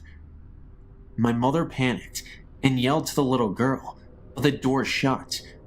My mom jumped out of bed. In her mind, she was thinking that this little girl was a neighbor's child, that my sister must have snuck in the house. When she opened the door, there was nobody inside the room. My mother nicknamed the little girl Jessie, and I have no idea why. My mother had many experiences in the house, and with the younger children, myself, my younger sister and younger brother, when we were very small, it was as if we were playing with someone else. I don't remember this, but my mom did. But I do remember that in my oldest sister's bedroom in her closet, there was a paneled off section that led under our hallway steps to the second floor. I remember talking to someone that we called the lady under the stairs. I always thought that it was my mom or grandmother, but I later learned that this was not the case. When we told my mom about this, she would not let us play this game anymore. I do not remember being scared at all. My younger sister and I would also go into our hallway and play with the lady on the stairs. I have very little recollection of this at the time. I would have been about 4 years old, and my sister would have been about 3. When we described the woman to my mother, she forbade us from being in the hallway alone. I never took the ghost stories to heart and was very carefree as a child. I always felt safe. However, I did finally have a bizarre experience that I could not explain or rationalize away. My grandmother had a stroke when I was 15, and my mother gave my older sister's bedroom to my grandmother since it was on the first level and was safer for her. She had no control over what she was saying and was rapidly deteriorating. My parents didn't lay any ground rules down for us kids that summer, as things were in havoc, and my brother and I had stayed up all night, watching Nick at Night in the living room. I could see into my grandmother's room, and we also kept an eye out for her, should she use the bathroom or want something to drink. I was just starting to doze off when I thought I saw someone in my grandmother's room. It was a blonde-haired girl who might have been 10 to 12. I have no idea the age. I thought I was seeing things, or that I was just really wiped out, and my mom's stories were starting to get to me. I walked out into our kitchen, and my oldest sister was eating a sandwich, and I told her what I saw. She laughed at me and told me I must have been dreaming. I thought maybe she was right, because I just never believed what my mom had been saying about the girl she had claimed to have seen on several occasions. Now here's where I realized I wasn't a complete nutcase. I said before that the house was very big. Well, my grandmother started screaming, and my sister and I ran into the room. My grandmother was up and headed for the front door. She was screaming about fire and the little girl. We could barely make out what she was talking about, but she kept repeating, "The little girl said I was going to hurt the baby, and I have to go before I cause a fire." That was the most intelligible sentence that my grandma had said in over a month. My sister kept saying, "What little girl?"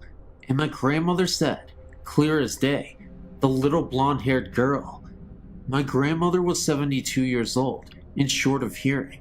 She was also 3 rooms away when I literally whispered this to my sister.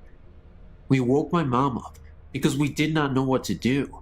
My grandma ran out of the house and refused to come back in. She stood on her porch.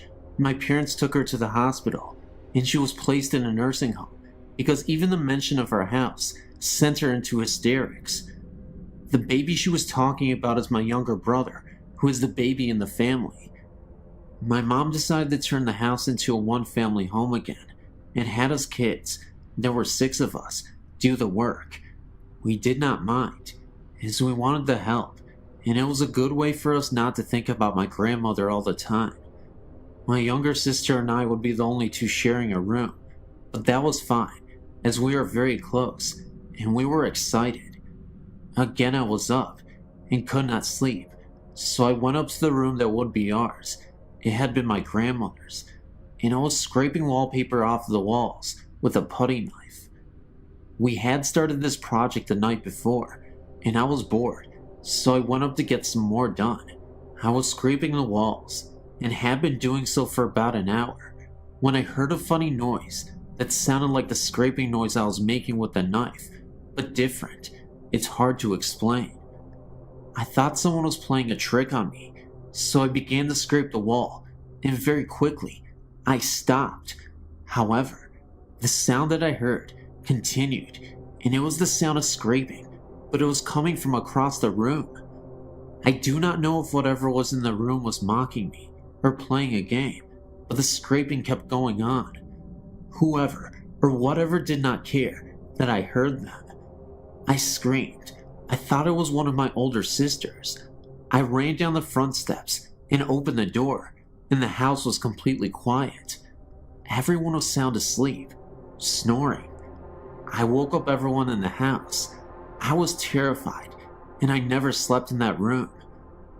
I would continue to hear things in that house until I was 18 and moved out. As for our house restorations, my mother began working on the kitchen and back hallway that led to our attic. While doing so, she found where the house had burn marks and was scorched. My mother mentioned this to one of our neighbors, a woman who had lived on our street from the day she was born in the early 1920s. Our house had been burnt very badly and had been rebuilt. At that time, it had been converted to a double.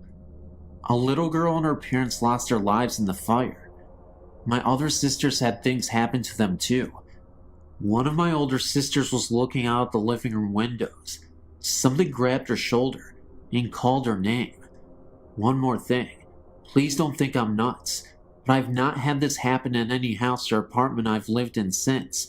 And one thing I did notice is that whatever was in the house is not frightening to me in my youth, but only became frightening when each of us hit a certain age.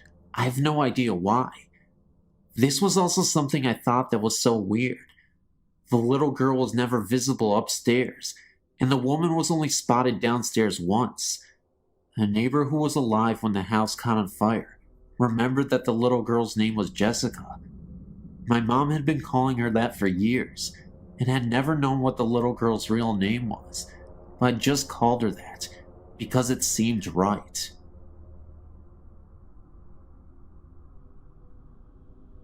Hi. I just thought I'd write to you guys to tell you what happened to me when I was about 12 to 13. I'm from northwest England in a county called Cheshire. I was staying with my father in a small village called Wrenbury. He used to live in a large country house that has been around for many years. I think, but I'm not certain, that the house is in Victorian. I was staying for the weekend. The house does look spooky, but I never felt any kind of presence there until Sunday afternoon when my father popped out to the local store. He was only gone for about 15 minutes. It was about 9:30 p.m. and I decided that I needed the toilet. There was a downstairs toilet, but that was full of boxes and tools, so I had to go upstairs. I walked upstairs and went to the toilet.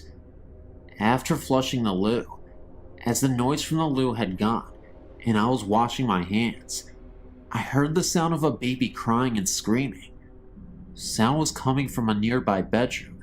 This scared me a lot, because I knew there was nobody in the house, and it was not coming from the outside, because the house is stuck in the middle of nowhere, just miles of farm fields around.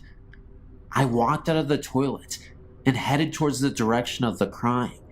As I opened the bedroom door, the sound flew past me, but no one was there. It was almost like the sound traveled through me. I was rooted to the spot with complete terror. I then turned to face the sound, which was now sounding like it was coming from one of the other bedrooms across the hall. I don't know why, but I headed to the other room. The crying baby was really, really loud, and I was sure that someone was hurting a baby. Looking back, maybe that's why I went to see. As I opened the door, I saw something I will never forget. There was a baby lying on the floor, but it didn't look right. Half of its body was stuck in the floor. I could see one of its legs pointing out, and a half of a face. It was wearing old-looking clothes. The sound of the baby was almost deafening, and it looked like someone was hurting it, but no one was there. This was all too much for me, and I ran downstairs and outside into the dark, and just waited for my father to return. I never told my dad anything. This is the first time I've ever told anyone. I thought I was going crazy, because I've never believed in ghosts before. My father no longer lives there now, but I did go back once when he was visiting an old friend that now lives there, but I never went up their stairs on my own again. Well, I just thought that maybe you would find that interesting. Nail me back if you wish. Hope you don't think I'm lying, because it was all very real to me. I'm 20 years old now, and I have access to the internet. I spend my time looking for other people who've had similar things happen to them. Thank you for reading.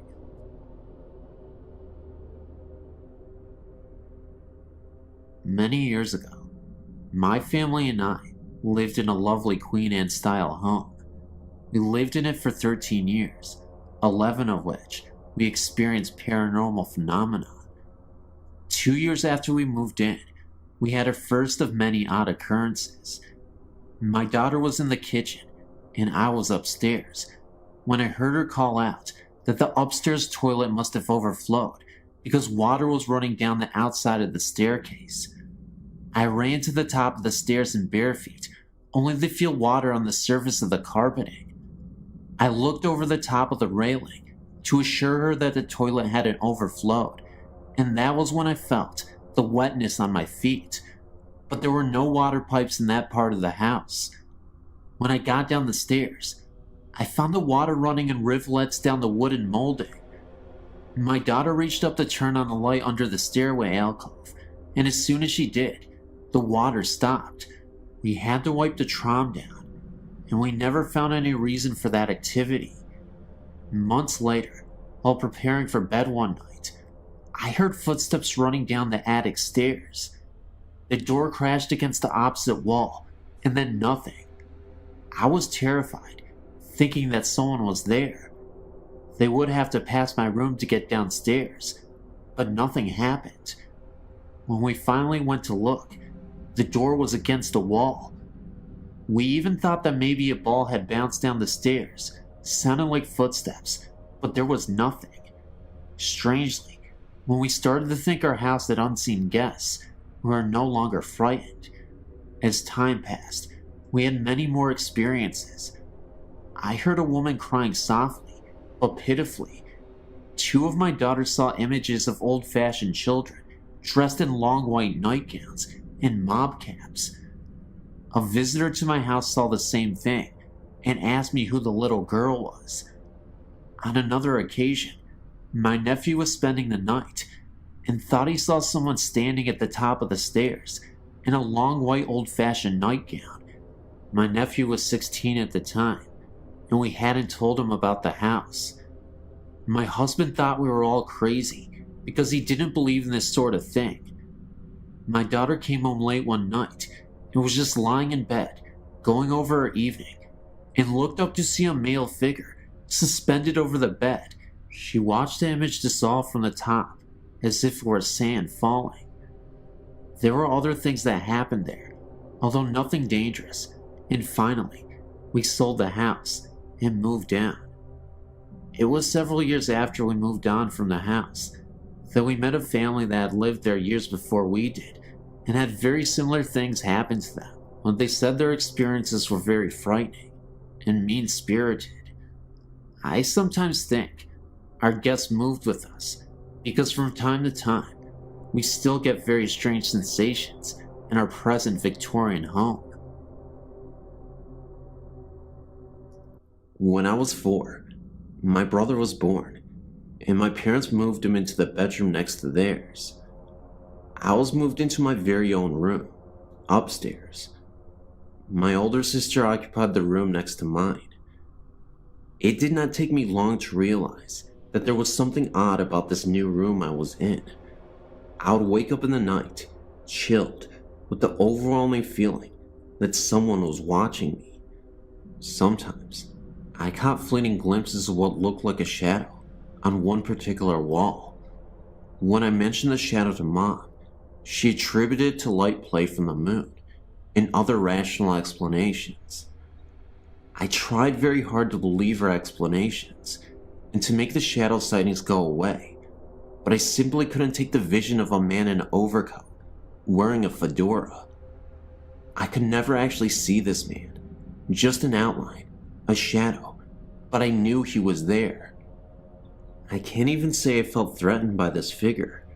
I just felt watched and not alone. I suppose I should describe our family home. It is a large, Cape Cod-style home, built in the 1940s, just after the war. The family that built the home were obviously influenced by World War II, as was the world, I would think, and they built a secret room, which I would imagine was designed to hide the family if war ever broke out on home soil. This room was only accessible via a trapdoor in the kitchen floor, and it led to the secret room in the basement. My dad sealed this room off before I was born, although I know exactly where the trapdoor is. There is also a secret passageway that leads between the closets of the 2 upstairs rooms. This passageway has been sealed before my parents bought the home. This house was the second built on the foundation. The first was a farmhouse dating back to the late 1800s, which burnt when my mother was a child in the 1930s. The family that originally built the Cape Cod didn't live there long, and it became a rest home for the affluent elderly in the community for many years. My parents bought the home in 1954, and I was born 11 years later. There were other strange occurrences in the house in my younger years, such as doors opening and closing by themselves, and doors locking when there were no locks, and the piano playing by itself. But I'll fast forward to 1974, when my older sister got married. I took the opportunity to move into her larger room, and that is when the strangeness went into overdrive. I hadn't actually even moved completely into the room when the weirdness began. I'd moved my record player into the room, along with a student desk. I was showing the room to a friend one afternoon when the door slammed shut behind us. When we turned to look at the door, the shade in the opposite window flew off the hinges and landed at our feet in the middle of this room. We both screamed and ran to the door, only to find it locked, and there wasn't a lock on the door. We managed to finally get it open and run down the stairs. My friend would never even go into the room again, let alone spend the night with me. I didn't let it bother me, however, and moved the bed into the room and took up residence. The room always stayed incredibly cold, even in the heat of an Ohio summer. My dad installed triple the insulation into that room to try to help with the chill, but it remained downright cold. There were countless nights when I would awaken to knocking on the walls. Sometimes I would knock back, and it would knock back at me. When I told my parents about the knocking, my dad said it was a tree limb scraping the house. The knocking became so intense that he ended up cutting the tree down, but the knocking continued. My parents installed an intercom system into my room next to my bed, so I could page them when the knocking started. Dad seemed convinced that it was the neighborhood boys throwing rocks at my window. It didn't sound like that though, and the knocking was coming from an inside wall, not an outside one. One afternoon, I was lying on the bed reading, and I got the overwhelming feeling that I was being watched.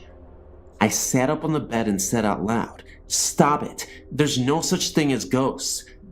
And no sooner had I uttered the words, a figurine on a shelf began to wobble and then flew off the shelf and across to the bed, hitting me on the forehead.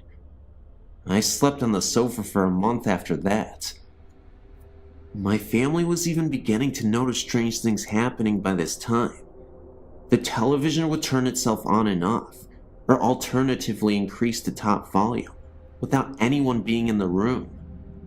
Dad said we had a bum set and bought a new one, but it did the same.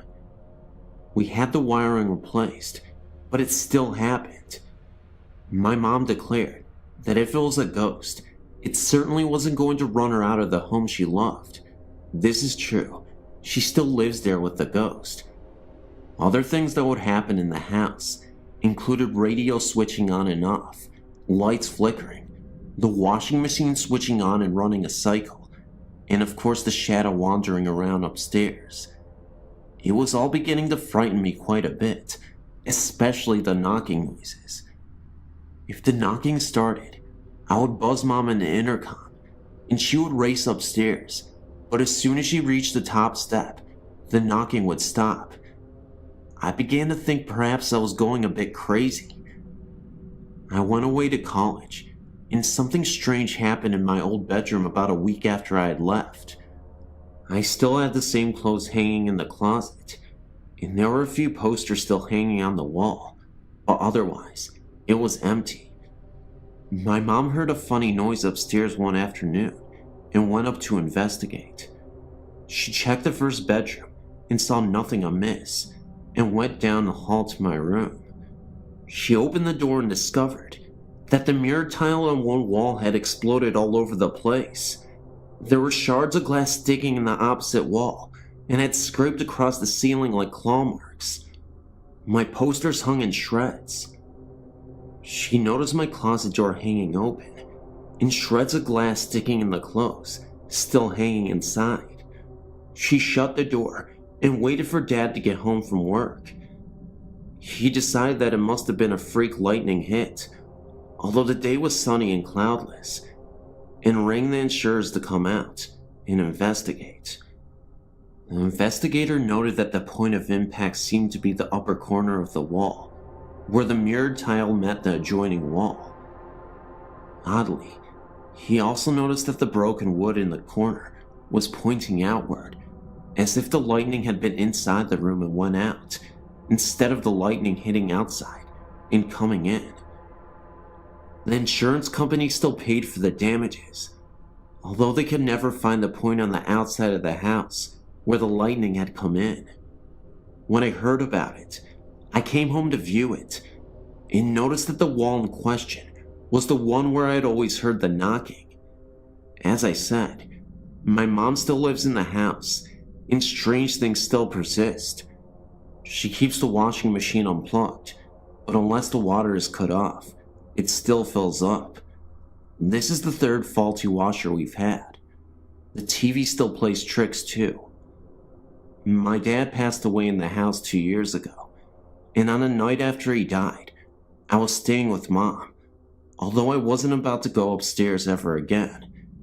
And in the middle of the night, we both heard faint music playing upstairs, bluegrass music, to be precise, which was Dad's favorite, and we reckoned that there must have been a party going on to welcome Dad to the other side.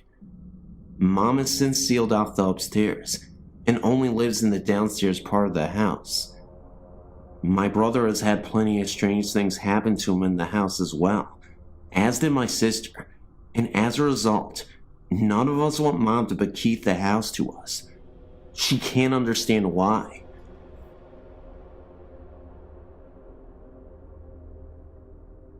Every single night in my home, when I was 4 years old, my parents would come in and put me in bed. Mostly my mother, because my father wasn't home much. I never liked to sleep in the dark, and there were no outlets in my room for a lamp, or none that wanted to work at the time. As I laid in bed, almost every night, I'd look out into the hall, and I would be able to see the hall light on. Almost every single night as I lay in bed, a boy would walk past my door several times and then stop. It was a white glowing type thing that I remember perfectly well, It scared me a bit, but I never got an evil aura off of him. A thing about the boy is that he had died a long time ago, before we had moved in. It scared me all the time to recall it though, even though he isn't bad. I've only slept with the door open once. Since then, my parents got the outlets working. I was sleeping in a different room, but it was across the room the boy had died in. I looked outwards from my slumber. My glasses still on my face, because I always fall asleep watching TV. I saw the boy, and he went into my brother's room. That night, my brother got really sick. I don't know what happened, but the boy had died of a sickness. Another thing that happened. Me and my friends were sitting out on my back porch, and my one friend had brought a Ouija board with her. My other friend suggested that we play. Of course, I didn't want to, because I've had past experiences that turned out bad with those things, with other friends. We sat at the table and put each of our hands on it. Before we started though, we read something that had said you must finish a question. We thought we would. Beside the porch is a pool. This will fit into what happened as I go. We didn't believe that the board would actually work though, and so we tried. Even with the past experiences, I didn't think it would. So this is what we did. We tapped our fingers while the thing was moving, so that no one could move it themselves. We did get in contact with a spirit, and we, of course, ended up not finishing a question. Then, we noticed from the pool a mist that started to emerge. I kid you not, it was a ghostly apparition floating above the pool. It lasted for about 10 seconds, and then it faded away. I then decided to finish the question. My friend immediately stopped me and asked me what I was doing. "You're conjuring up evil," she said to me. It was clear that she didn't want to do this anymore, so we stopped, and we never returned to that Ouija board again. In fact, we went out to the fireplace and we burned the Ouija board so that we would never have any bad omens attached to us. Yet another incident occurred. About a year ago, I met up with some different kind of people. Wiccans to mostly say, and I still am Wiccan now. I took it in, because God actually hadn't helped me one slight bit with my life, so I started to believe in gods. I learned some good spells, and some bad. The ones I used most were the exorcism spells for haunted houses around here. My house I knew had quite a lot of ghosts in it, and I decided to get rid of one particular one that would scare the entire family as we slept. At night, if you were to turn the light off in the living room, the room would turn a deep dark blood red, and the windows to the place would disappear. When you looked to one corner of the place, you could see a black figure walking out of it. This is the ghost I decided to rid the house of. It never spoke during anything. It would only appear, and nothing more. My sister and her friends hadn't believed me when I told them of what was going on in the room, and they tested it for themselves. As we did it, they saw exactly what I was saying, and screamed for me to turn the light on. I actually sleep in that room still. The ghost is still there, but it doesn't bother us anymore.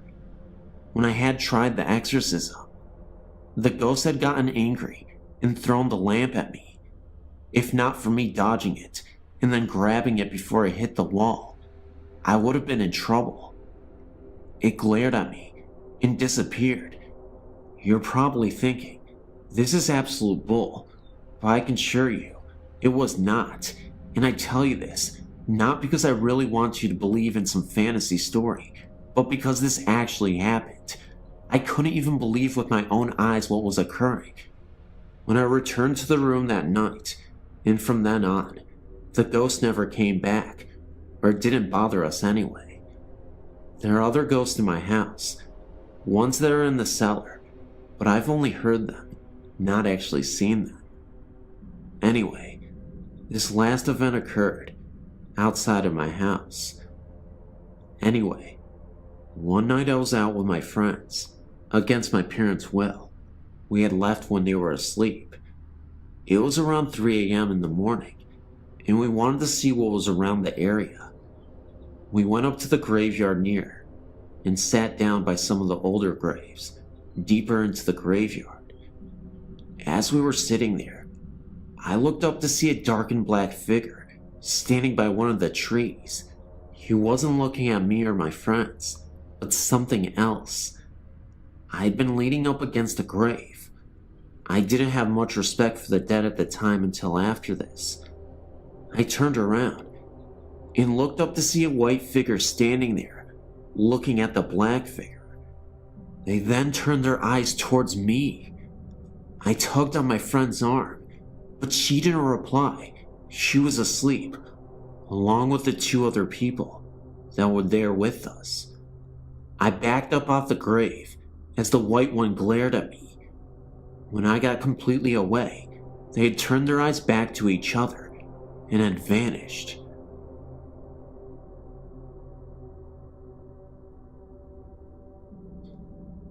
Before our marriage, my husband purchased a home built sometime previous to 1870 in the center of a small town in Michigan. It is a lovely house. We still have it, with high ceilings and wide archways between some of the rooms. When we moved in, we had very modern furniture, which really didn't look right in the house, so our friends would bring us antiques whenever they could find them, very cheaply or for free. One friend bought us a very large round antique mirror that he had found in a house his company was hired to tear down. It was the kind with a gilded wood and molded frame with a medallion at the top. The glass, while it had some dark spots and shadings, was in exceptionally good condition. This was back in the mid to late 70s, and we had parties almost every weekend. In the summer when the doors were left open, no one bothered knocking. They just opened the screen and came in. Late one Friday or Saturday evening, shortly after receiving the mirror, I was sitting on a low sofa against the east wall of the living room. Also on this wall was a large archway leading into the dining room, which is where the main entry door that we used was located. There was also a door leading into the living room from the front porch, but no one used this one.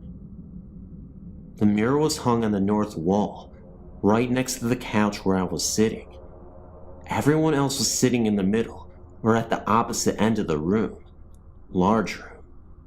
I was looking to my right and noticed in the mirror that a young man was walking through the archway into the living room and stopped right at the threshold. At first glance, I did not recognize him, so I turned on the couch to look at him directly, and there was no one there. I looked over at the mirror again, and there he was. He was not a big guy, about 5'8" or 5'9", thin build, dark hair, short for the times, and wearing what looked like one of those blue-gray work shirts. I looked towards the archway again. No one was there. I shot off the couch and into the dining room to see if anyone was playing a trick on me.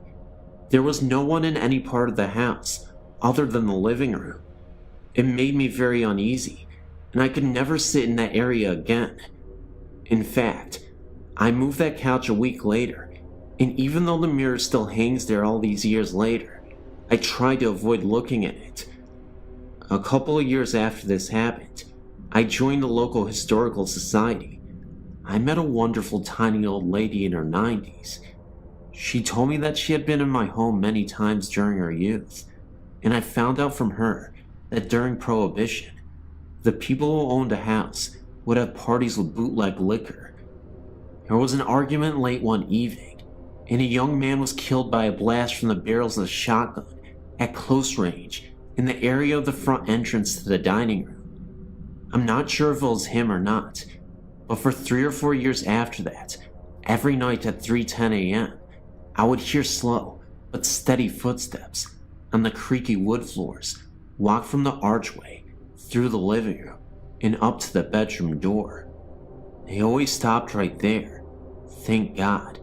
And I tried to make sure they would come no further by hanging a crucifix on a hook inside of the bedroom door. After a few years, it either stopped or we grew so accustomed to it that we didn't notice it anymore. So, do you think my spirit came with a mirror, or that the mirror just enabled me to see him? I don't know. I guess we'll find out sooner or later. I've had quite a few ghostly experiences over my life, all of which have been rather benevolent, except for one that happened a few years back. I was 24, living with my mother, my sister, and my 2-year-old niece. One night, I woke up and looked up into the darkness. This thing flew down from the ceiling, straight at me with its arms out. I can still see it. It looked like a cross between a gargoyle and an alien. It looked so evil. It sounds silly, but I was so terrified that I ran out of my room screaming into the living room to be with my mother. I was shaking uncontrollably, and I sat with her for quite a while before I could convince myself that it was just a dream, and I went back to bed with no further problems. Well, a few months down the road, my sister was at home with her friend, Kelly, who seems to have some sort of connection with the paranormal, like her mother, and she sent her down the hall to get a towel for my niece. The linen closet is down the hall in my mother's room. Kelly came back a couple minutes later, white as a sheet. Now, my sister and Kelly are always talking about stuff like this, but this is what really freaked me out. She said that there was something in my mother's room, and it was a threatening presence. She then went on to describe it. About 3 foot tall, gray, kind of a cross between a gargoyle and something. I'd never mentioned anything to my sister, and the only thing I had told my mother is that something scared me. I'd never described what I saw to anyone. In another related incident, prior to my sighting, my mother was trying to sleep one night in her room, and as she was about to fall asleep, something breathed near her, kind of like a sharp exhale, right into her ear. She woke up the next morning with scratches in the middle of her back, and the freaky thing is, she slept alone, and there were only 3, long, about 6 inches thin, scratches on her back. Needless to say, I'm very happy to be out of the house.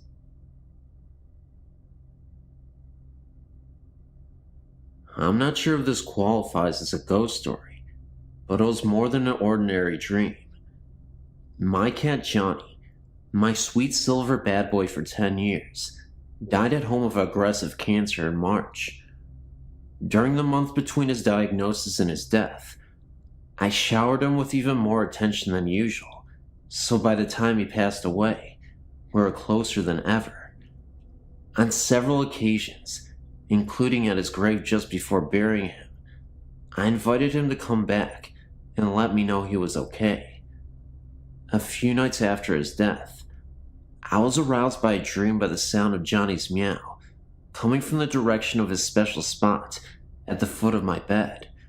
Coincidentally, his grave is about 30 feet further in the same direction. I waited with a mixture of hope and anxiety to feel him walking up my body to my face, but it didn't happen.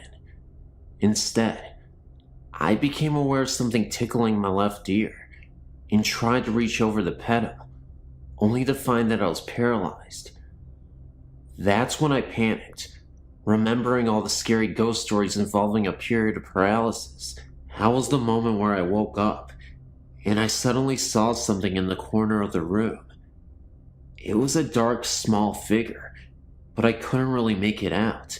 It was a dark shadow, even though it was a very dark outline of something. I'm assuming it was a kid or something. It was very terrifying.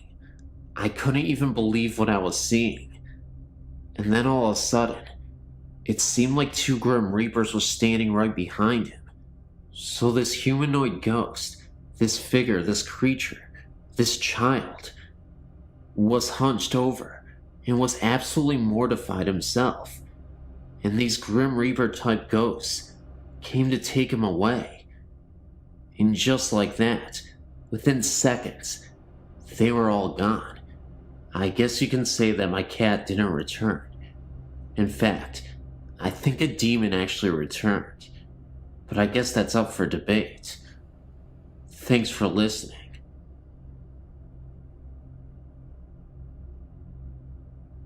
After you read this experience, you might think I'm crazy or something, but believe me, it was the most terrifying night in my life, and it has taken me a lot of time to get over it. Before I moved out, about a year ago, I lived in a 100-year-old house. It had 2 floors, and my family only lived on the top floor. We barely ever went into the basement, because the floors were all rock, and there were no lights down there. One day, when I was about 15, I had a friend sleep over, and we thought it would be cool if we slept in the basement and told ghost stories. We gathered up our sleeping bags and our candles and went down to the basement. As soon as I entered the room we were going to sleep in, I immediately felt as if we were being watched, and I told my friend that I thought we should maybe sleep upstairs. She just told me to quit being a wimp and to set up my sleeping bag. As soon as we stayed up and talked and laughed, we never did tell ghost stories. I felt more comfortable and fell asleep easily. In the middle of the night, I remember this so clearly because this scared the crap out of me so bad, and I'm absolutely positive I wasn't dreaming. I woke up to knocking coming from one side of the house, and slowly getting louder and closer, and right when it was so near that it was shaking the ground, there was a big crash, and it went away. I sat up straight in my sleeping bag, and my whole body was trembling. After I calmed down a bit, a figure appeared at the foot of my sleeping bag, and I froze. I couldn't move. I couldn't scream. I couldn't do anything. The figure was of a man dressed in rags that were covered in coal. He stared at me as if he recognized me from somewhere, and then his eyes widened, and he exclaimed with a gasp, "Mary Beth, Mary Beth, help me." He then disappeared with a flash of light. Apparently, my friend had woken up right when he disappeared and saw the flash of light. The next day I told my parents, and they said that they had felt a presence down in the basement earlier. I read up on the history of our house and found out that the mistress of the house was named Mary Beth, and her picture resembled myself. One of her servants had been trapped in the basement and tried to climb out of the coal chute without succeeding, and after being trapped for about 3 days, he died in an unexplained fire accident while in the basement. Thank you for taking your time to read this.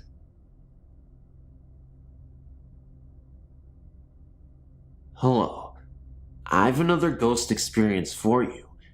In March of 1994, my husband, my oldest daughter, and I, we visited Venice. We booked a room at the ancient Palacio.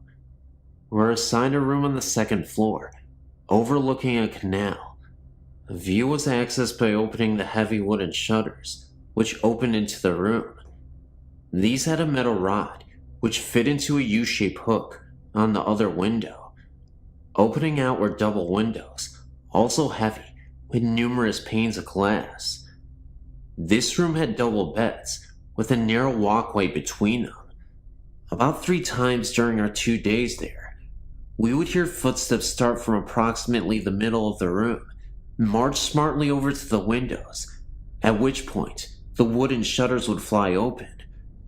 We would track this phenomenon with our eyes, but saw nothing and felt no fear. The first time we rushed over to the windows to check them, these shutters were so heavy that it felt doubtful that a gust of wind was blowing them open. What's more interesting is that the glass pane windows remained shut and seemed pretty airtight. The catch was not all that easy to work, either. My daughter, then 14, remembers having to struggle with it to open it. Even my oh-so-logical and mechanical husband looked over the shutters and could come up with no good explanation. The last night we were there, we were retired for the night with my husband and I in one bed, and my daughter in the other. She and I could hold hands in the space between the beds. They were so close together. Right after lights out, we heard the footsteps, this time walking up between the beds to where our heads were. We could hear breathing. We were both too scared to do anything, but we certainly compared notes the next morning. I wanted to ask as we were checking out if the place was haunted, but the only folks on duty that morning didn't speak English, and we don't speak Italian, but we'll never forget the place.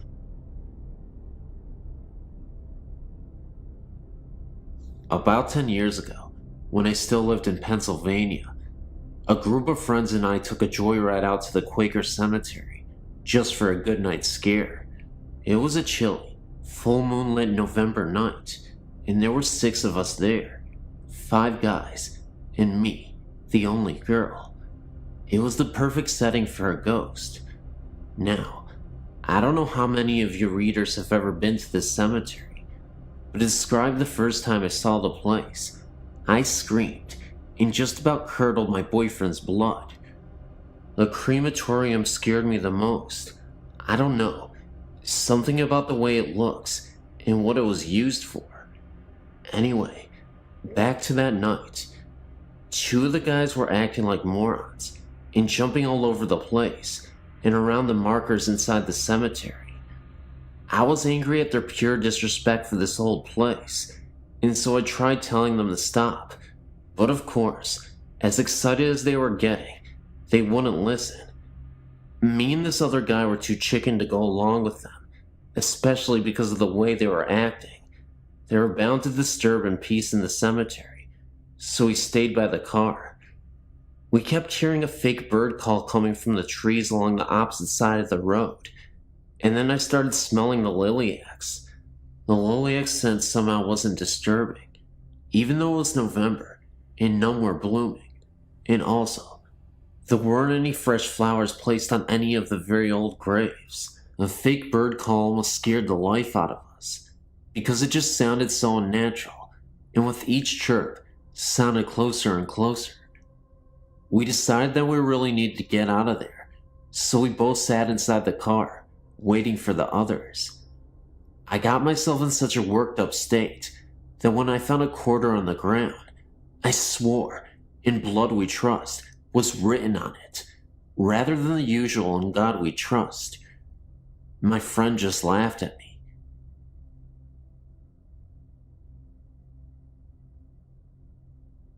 The story that I'm about to relate to you took place when I was about 11 years old. I'm 17 now, and most people whom I've conversed with about this matter shrug it off as the hallucinations of a child. It was the fall of about 92 or 93, maybe before, maybe after. I do not honestly remember. I was living with my father here in Texas at the time, because my mother had hauled off to Arizona to take care of her father, who had succumbed to a stroke. My father and I had gone to my grandmother's house for dinner. My grandfather was out of town visiting relatives in another part of the state. My father, my grandmother, and myself were in the kitchen conversing about things that I can no longer recall, because my memories of this occasion are starting to fade and jostle in my mind. My father told me to go wash my hand in the restroom, as my grandmother had just finished making dinner, and we were about to sit and eat. I walked out of the kitchen and into the dining room. As I looked in the general direction of the restroom, which was about 15 feet from where I was standing, I noticed 2 things immediately. The toilet was making strange noises, which isn't uncommon in houses, and there was what appeared to be a man in a shroud, standing in the restroom, with his hands under the faucet, staring at me. I don't remember exactly what my feeling was at the time, except for a bit of fear and a bit of awe at the supernatural. I'm a big reader, and around that time in my life, I was getting into ghost stories and other paranormal phenomena. I then walked back into the kitchen, and my father asked me if I'd washed my hands. Of course, being as frightened as I suppose I was, I told him that I had, and then I proceeded to eat my dinner. But the events of that night have never entirely left me. I'd seen the man in the cloak on at least 2 other occasions since, but those stories are for a later time. Thanks for reading, and good night. This story was told to me by an ex-boyfriend, Mike, when we first started dating. We were still getting to know each other, so when he told me he was very afraid of spirits, I believed him, because it's not the type of thing you'd say if you were trying to impress a girl. I asked him why, and this is what he told me. Mike's first encounter with ghosts was about 10 to 12 years ago, when he and his family, mom, dad, little brother George and Mike, were living in a house in the northwest side of Chicago. This particular house had an attic, which was used to store the items that came with the house when before Mike's family bought it. Nothing too unusual, mostly furniture and such. At this time, Mike was probably 15 years old, and his brother George was probably 9 years old. They were up in the attic one afternoon, goofing around, pretending to be acrobats and wrestlers. Eventually, they got tired, and George collapsed on the floor, while Mike sat in the old recliner that came with the house. The brothers continued talking until their mother called from downstairs, announcing that dinner was ready. The boys had worked up an appetite, so they bolted out of the attic. Mike was the last one out, and as soon as he shut the door behind him, he remembered that he left the light on. Knowing his mother would be mad if he didn't turn it off, Mike opened the door to the attic, took one step in, and froze. The recliner that Mike had been sitting in was slowly turning towards him. Mike tried to command his body to run, but he was so scared he seemed rooted to the floor. The recliner turned enough so that Mike could see the form of a knee, and it was at that point that Mike got the strength to bolt out of the room and down to the kitchen. He told his parents what he saw, and of course they didn't believe him, but Mike refused to stay in the house any longer. He was so upset that his parents made arrangements for him to sleep at his aunt and uncle's house that night. Furthermore, this was the last time Mike ever stepped foot into the house. He stayed with his aunt and uncle until his family sold the house a few months later.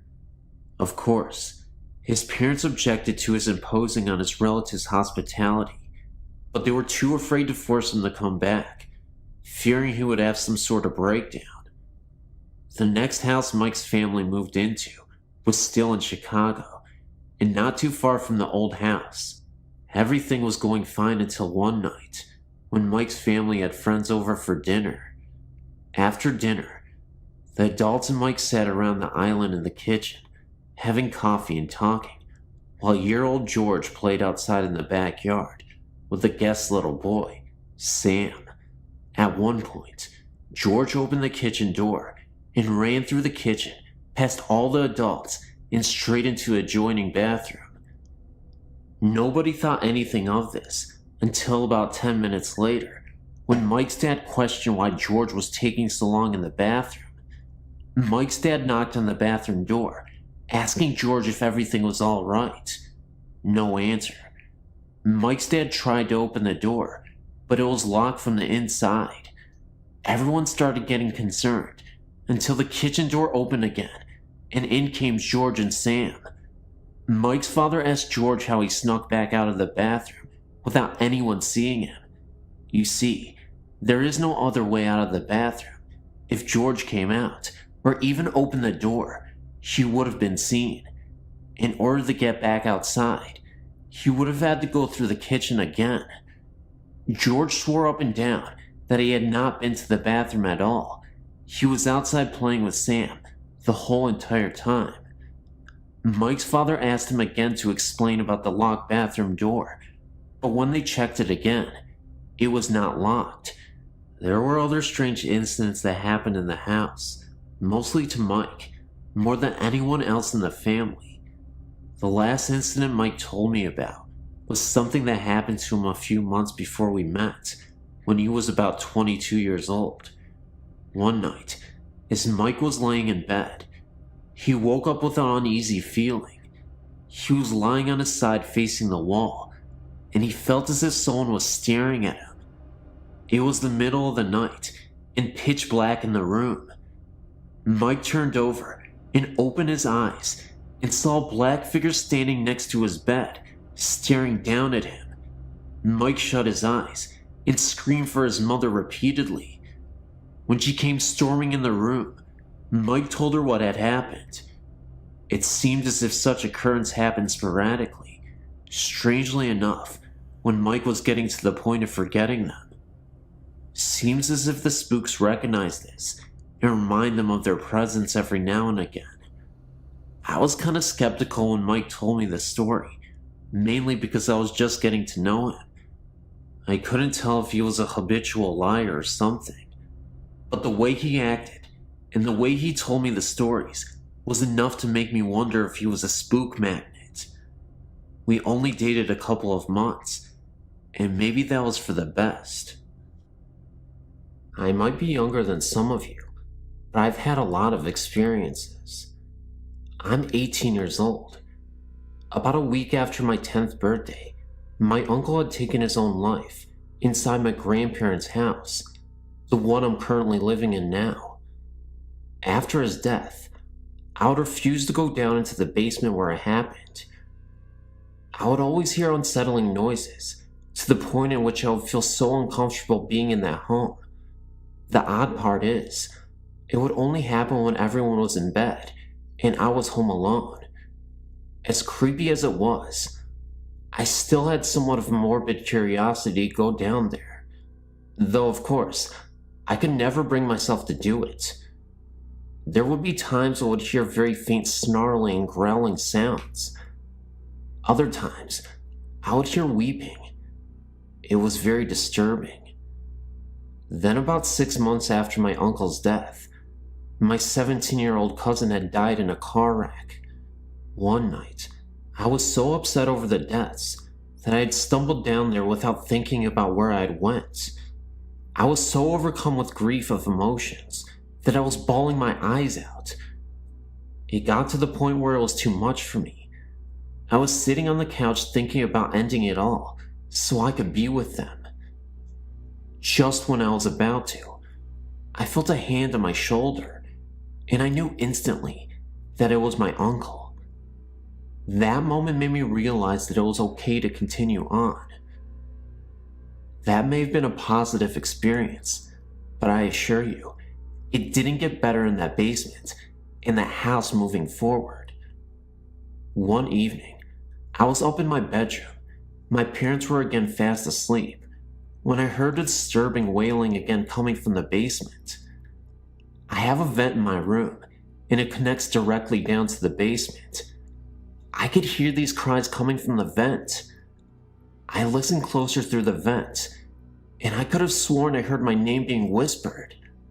Like an idiot, I thought maybe my uncle had returned and wasn't feeling well, so I swallowed my pride and went down into the basement so I could at least tell him that everything would be okay.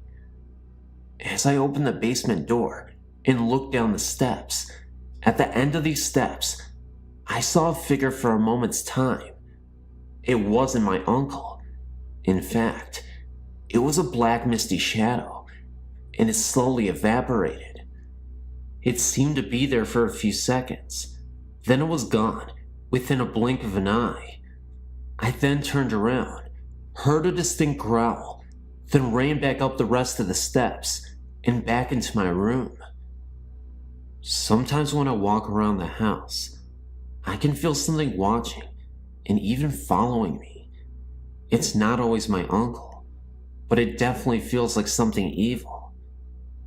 It wasn't too long ago that me and my 21-year-old cousin went to go see her dad. Now, this is the cousin that was in the wreck with the one that passed away. Jean, the 21-year-old cousin, had told me that she had felt her sister's spirit with her before. While we were up late at night talking about her, we suddenly felt her presence with us. It was like she was sitting there and listening to us. Then, not too long ago, I was over at a friend's and was going to stay the night. We were in her room, talking about how she thought that maybe she had a ghost living in her house. Of course, I'm sitting there nodding my head. Then I felt something grab my necklace that I was wearing. So we got freaked out and ran to the living room and checked out my neck. Whatever had touched me left a great big red check mark on my neck. Then about 5 to 10 minutes later, it felt like something was grabbing my legs. I pulled up my pant legs, and it had red marks all over my legs. So me and my friend decided to get out of the house and go bowling. Over at the bowling alley, the marks had turned white and disappeared. Well, anyway, when we got back to our house, the marks returned, and I kept feeling things grabbing me and following us occasionally. But the weird thing is, nothing was happening to her, and she told me that nothing like this has ever happened to one of her friends before. I was beginning to think that this bad presence in my home was starting to attach itself to me. So we decided to go to bed. While we were laying there, it felt like someone had come up and sat down on the bed between us. So I looked over, and no one was there. I haven't been over to my friend's ever since.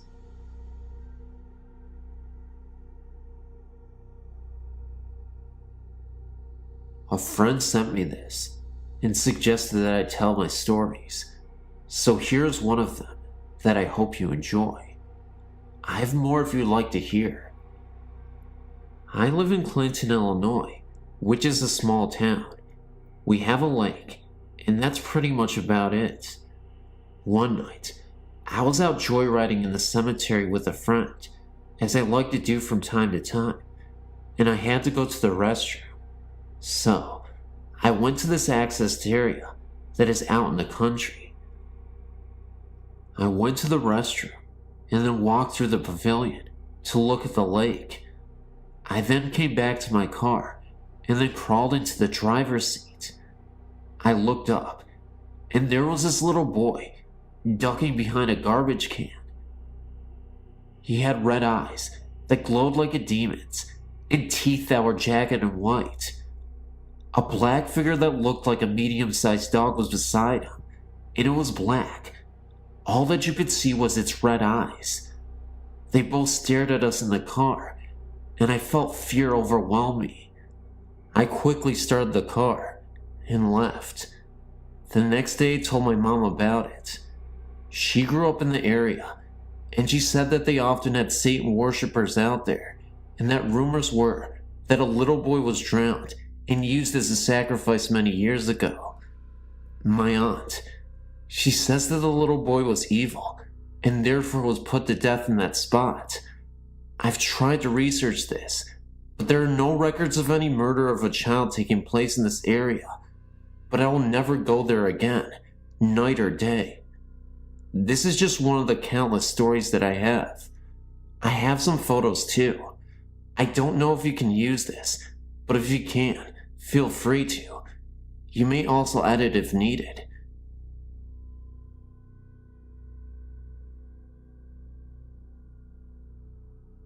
Have you ever stayed at the Holiday Inn? You should, because this story is outrageous.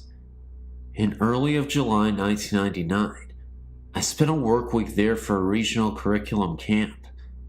I had originally been slated to share a room with other teachers on the first floor. However, the room was a smoking room, and the odor was causing my asthma to flare up, so I was transferred to a room on the 4th floor. Buggered if I can remember the room number. When I retired on Monday night, I had not heard yet of the ghost or any legends. I was awoken 3 times during the night by the phone ringing. I was really ticked because no one was ever there. I vowed to speak with someone at the front desk about it. In the morning I learned about Tanya, the ghost.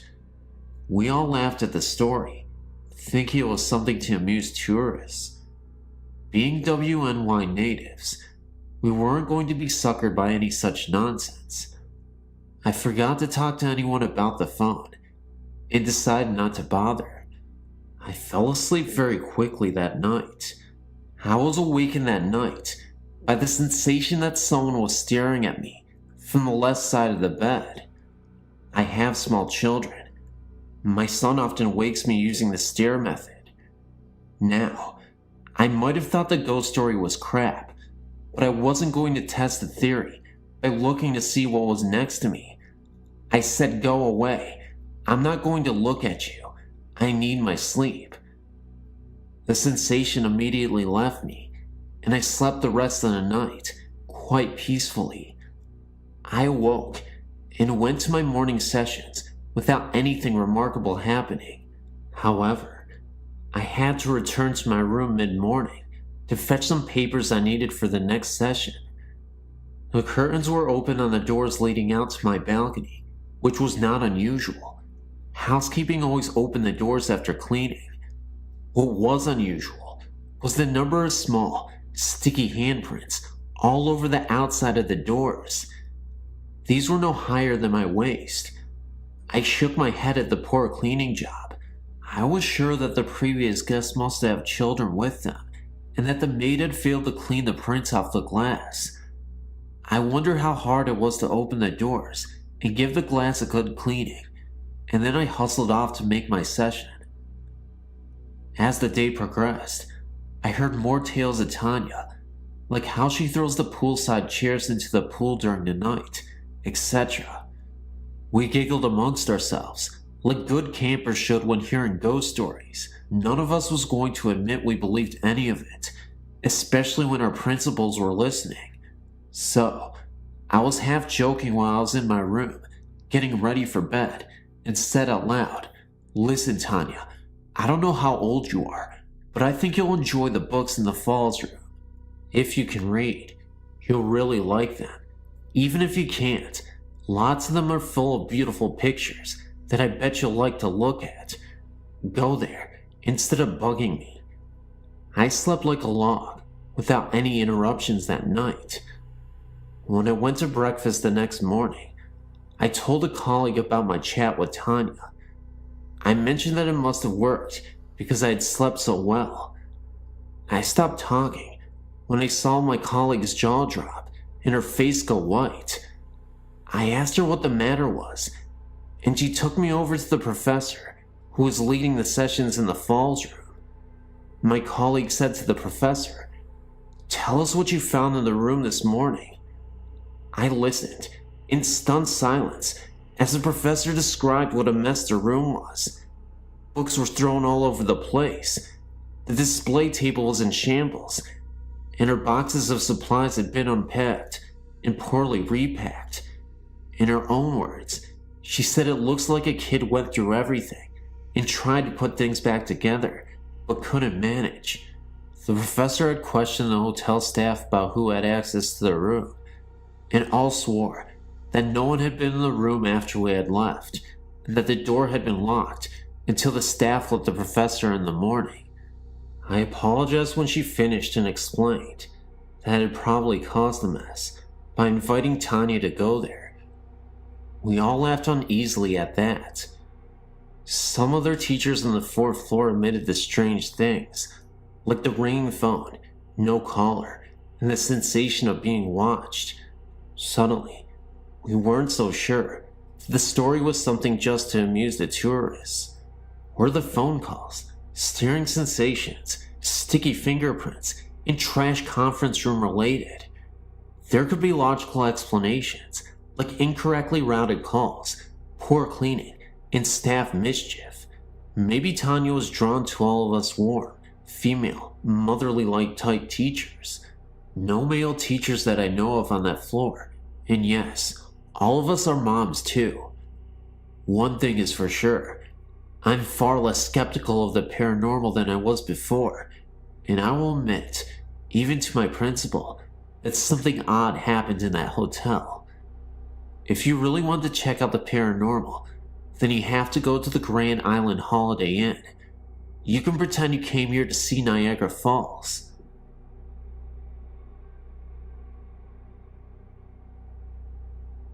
I've had many experiences with ghosts and hauntings, all beginning around age 3. I'm now 28, and my connection to ghosts and spirits has only grown stronger with time. I suppose I should start with my earliest haunting. I was around 10 years of age. My parents had just divorced, and I was feeling alone and angry. I don't like to sleep with my bedroom door open. When I did, I felt I was being watched. One summer night, the air was hot and humid, and I had no choice but to sleep with my door open to get a cool cross breeze. I remember waking up sometime around midnight or shortly thereafter, feeling I was being watched. When I looked out my bedroom door, I saw a frightening sight. A figure with pure black skin, bright yellow eyes, and a cloak of red, white, and black harlequin-like design was staring at me, its hands on the door jamb, about to enter the threshold of my room. I screamed, saw its eyes widen in shock, possibly, and flee down the hall adjacent to my room. I even saw its robes fluttering after it as it fled.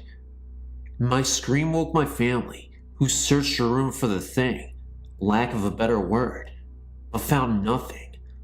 All the doors were locked, no windows were broken. I shut my door, put up with the heat, and it hasn't returned since. I've been told that the creature was a demon. I also found out that I was depressed at the time, and that may have been drawing it to me. I can still feel its presence when I think about it. I feel very frightened just remembering the experience. Thank you for letting me share my experience here.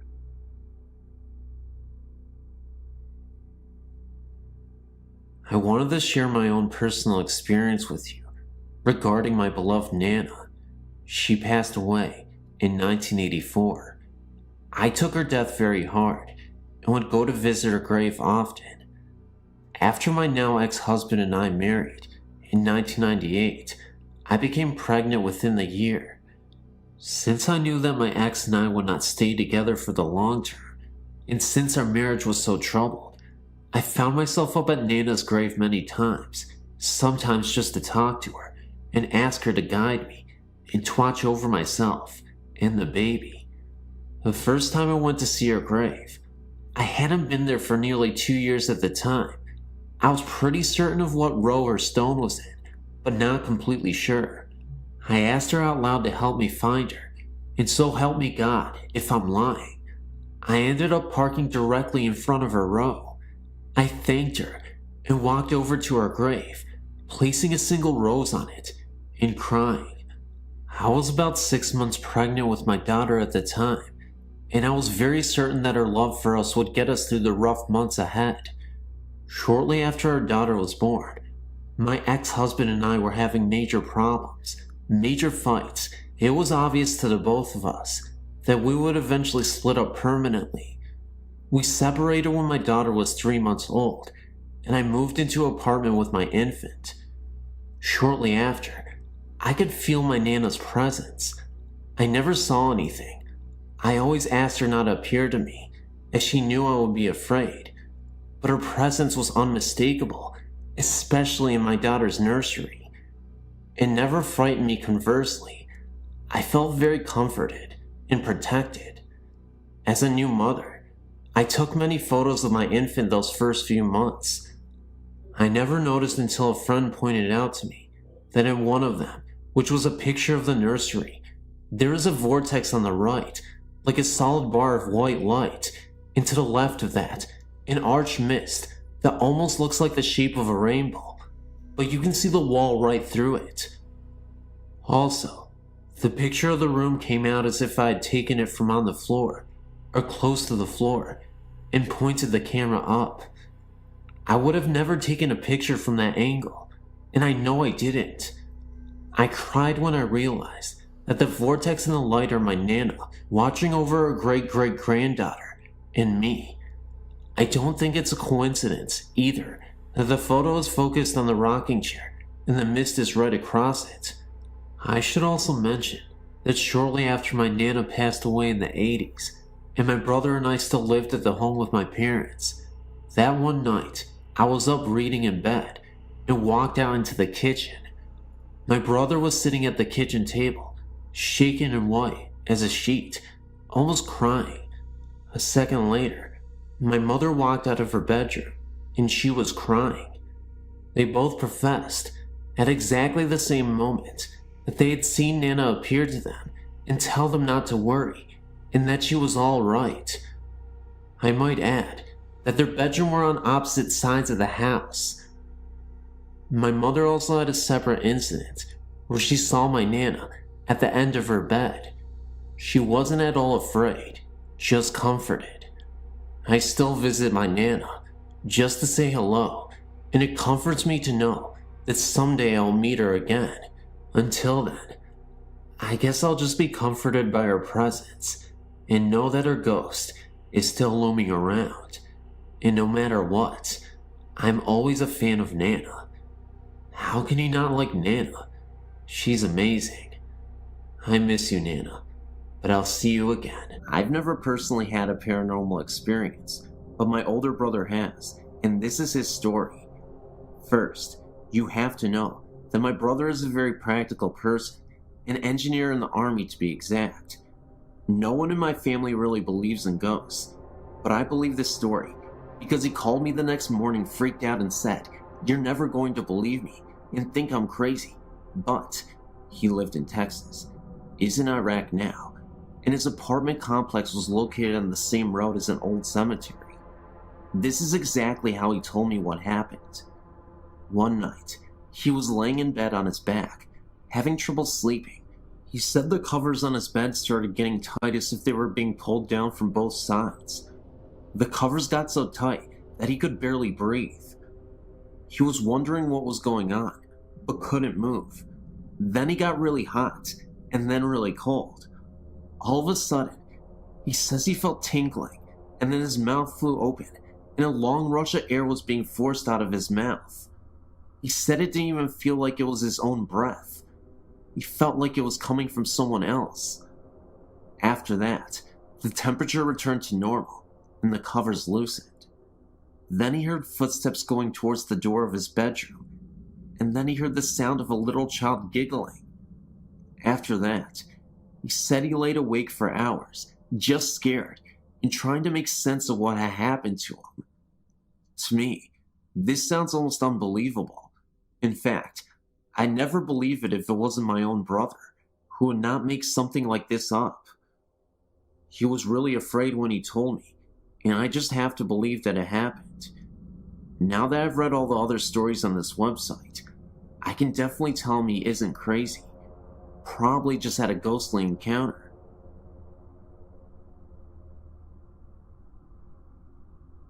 I've had many ghost experiences through the 14 years I've been on this earth. But my first happened at the second house I lived at. My younger sister and I used to share a room. She's always rocked and made noise. Well, one night I was asleep, and she started crying and rocking in her crib.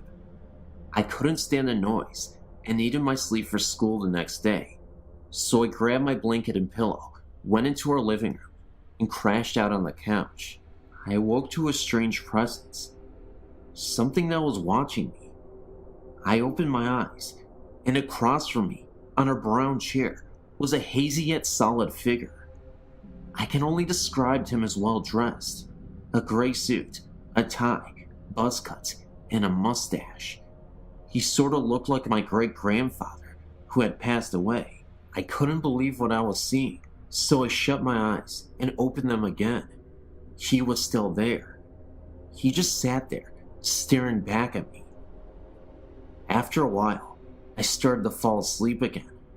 I didn't have any nightmares, but I woke up to the door of our garage being opened. I looked around, and the figure was gone. I later discussed it with my parents. They said that weird stuff happened in the house to them too. They told me that they woke up to our back door being shut. They said that they thought it was me letting out the dog, but I was sound asleep in my bed. Out of all my experiences, this is one I can't forget. I found out later on about the history of the house. The old man who lived there before us died of a heart attack. He was kind to all the kids of the neighborhood. His wife had already passed on, and he was just waiting for his time to go.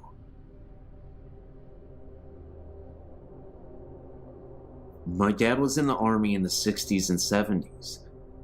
After he was out of Vietnam, he was assigned to Okinawa in Japan to guard a chemical weapons storage there. Each night, him and 4 others would patrol the area. My dad and 2 others had guard dogs with them.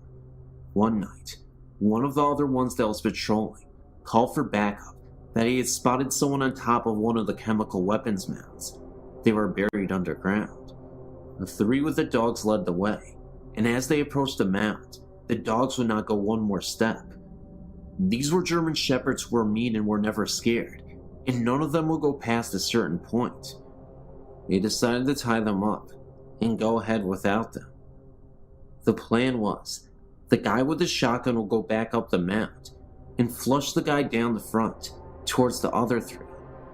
As the guy headed up the back, this thing that they said was misty and dark colored came running down the side. All of them started chasing after it. These are 19 to 20-year-old guys, and the thing they said was moving in slow motion and was pulling away from them. One of the guys yells at it to stop and pulls out his pistol and puts 5 shots right in the thing's back from point-blank range. It did not even faze it. They were headed towards a 10-foot fence with barbed wire on the top. The thing just glided up and over the top of it, like it was not even difficult.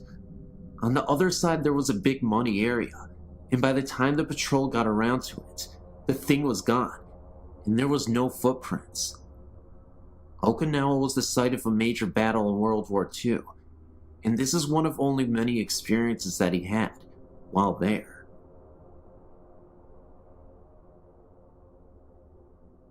When we first moved into my house on Navajo in San Francisco, everything seemed normal. We all felt safe, and nothing seemed off or weird. In 2000, we started to encounter odd sightings and sounds at the house. My mom was doing laundry in the garage. Usually she only has one light on, but this time, she turned both of the garage lights on. As she was getting the clothes from the dryer, she saw a young teenage boy standing near a parked car we had inside. He slowly moved towards the garage door and disappeared. Later on, a few weeks passed. We didn't make much of it. One night, my sister was sleeping alone in her room. It was just me and her at home. I had been watching TV with the mute on, waiting for my parents to come home. I then saw the doorknob slowly move. I had the door locked, and I could look under, and no one was there. The following day, I woke up with bruises on my arm. After that, my sister felt and saw someone all in black, sitting at the edge of her bed. My brother had seen the same young boy my mom saw downstairs in the guest room we have. After my sister got married, she and her husband stayed with us. Every night, she recalled being awakened by someone. She would feel like someone was laying next to her on the opposite side of where her husband was, and touching her. It got so bad that we had to call a spirit channel person. She took the ghost away, but it wasn't over. Every night in my room, I see objects change from place, or things on the floor when I haven't touched anything. I've heard repeated voices calling my name, knocks on my door, someone walking in the kitchen, turning on the faucet. The last sighting I saw was at night. It was 10 p.m. No one was home but me. I was doing exercise, and I turned around, and I saw a woman standing at the doorway for my kitchen. As I winked and blinked, I saw the faucet running, and I felt a cold chill, when it was really hot weather that day too. Whatever it was, it just won't leave till it gets its message across. Me and several friends and family members have come to believe that my house is haunted. These are a few of the incidents that have occurred in my home just over the past few months. My house is very cold and old, dates back to the 1800s. After a short time, we started to notice strange things happening in sounds, footsteps, whispering, thumps and slamming doors. Let me first say that these things are unnerving for other reasons than the obvious, that it is a ghost, but it is also frightening because you can never be sure if it is only a ghost or that someone is actually breaking into your home, which is something I fear more than the dead. The dead aren't going to steal your TV or kidnap your children. Ghosts I can live with. I just hate it when they are so dang nosy. Okay, story time. My husband works third shift, so I am often alone at night in the house. When I can, I opt for company. Usually a family member will stay with me. One night, my husband was leaving for work, and with our children away, remember that part, I asked my cousin, Nicole, to stay with me. Eric, my hubby, was doing his usual routine of running about, getting ready, and saying his goodbyes. As he was leaving, he kissed me and said, "Bye, baby. I love you. I'll see you tomorrow morning," which I said right back to him. He said later Nicole, and she waved goodbye to him also. This was the normal run of things, except for the absence of our daughters, who are usually the last to say goodbye to their daddy. Eric exited the back door. A few seconds later, Nicole and I heard the voice of a child emanating from upstairs, saying, "Bye, Daddy." It was as clear as a bell, and as real as me or you. I looked over at Nicole, who was just staring ahead with a frozen look of fear on her face. I of course said, "Did you hear that?" even though I knew she just did by the look on her face. She said, "Yeah, I did, but I don't want to talk about it until the morning." I think we were both a little freaked out for the rest of the night. We had known that the house was haunted, but we did not expect an actual interaction with them. My second experience happened just a few weeks ago. I told you my husband, Eric, works the late shift, so he basically sleeps during the day while our daughters are in school. On that particular day, I had a few errands to run, so my sister Maggie decided she would tag along, and we would go have lunch together. We were away from the house for about 3 hours, and when we arrived home, we entered the back door that leads to my kitchen, so we would not disturb my husband, who was fast asleep on the couch in our living room. As it happens, our kitchen is separated from the rest of my house by a big wooden swinging door that leads to our dining room. Now please note that when we shut the back door in the kitchen, the air from it will cause a suction and make the swinging door swing back and forth on its hinges. I'm used to seeing this happen so many times. As I said, we entered the back door, Maggie going in first and sitting some groceries down on the kitchen table. I came in last, sat down my things, and proceeded in shutting the door behind me. I automatically look up, as did Maggie, to see the swinging door moving on its hinges. No biggie, I knew what caused it. But as the door swung outward, I saw a man standing about 6 inches away from the door frame. He then grabbed the door and held for about 3 seconds and just stood there, looking back at me. I gasped, and he let the door go. I told Maggie to get out of the house, that I saw a man in the dining room, and without a phone in that room. There is no phone jack there due to the fact that my dog decided to eat it. I did the dumbest thing I could. I grabbed the nearest object, which was the frying pan. I then did what came natural, and holding the frying pan out in front of me, I pushed through the swinging door using every stealthy move I had ever seen on all those cop shows. I know it sounds funny now, but I was so scared that all I could think that there was someone in my house, and my hubby was asleep on that couch.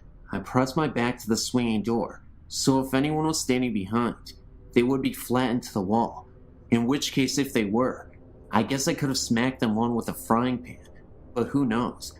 I was running on pure adrenaline. I then ran to the living room, looking all directions at once, and woke my husband. We searched every room and found nothing. I told Eric exactly what the man looked like. I seen him plain as day. There was no trace of any forced entry of any kind. I've never been so terrified in all my life. It was like the man had vanished. I'm still not sure what to think of it.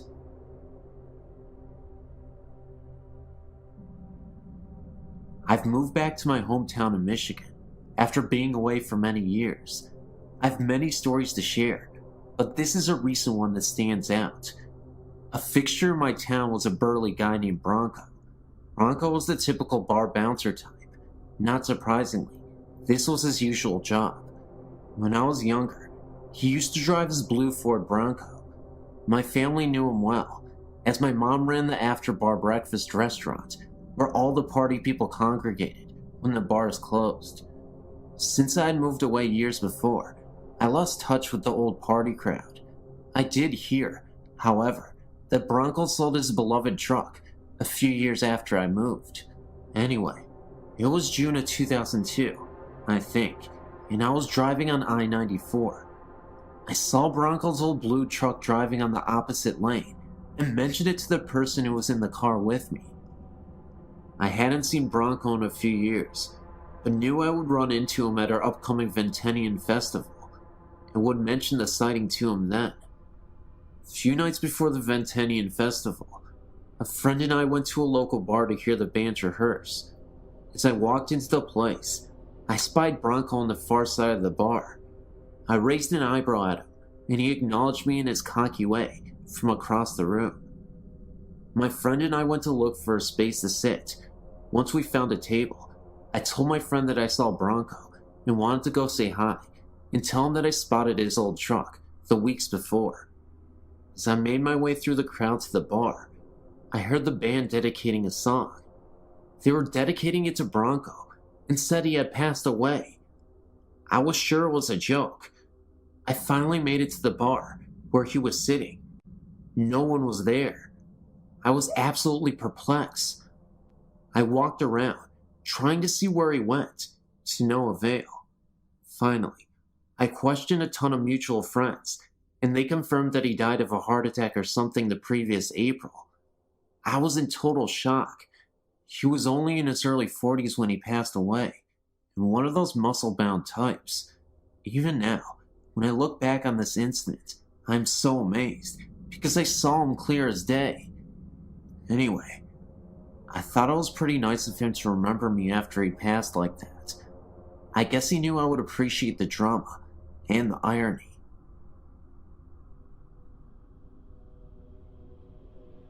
About 3 years ago, I was at my grandpa's house, getting ready in the bathroom for school.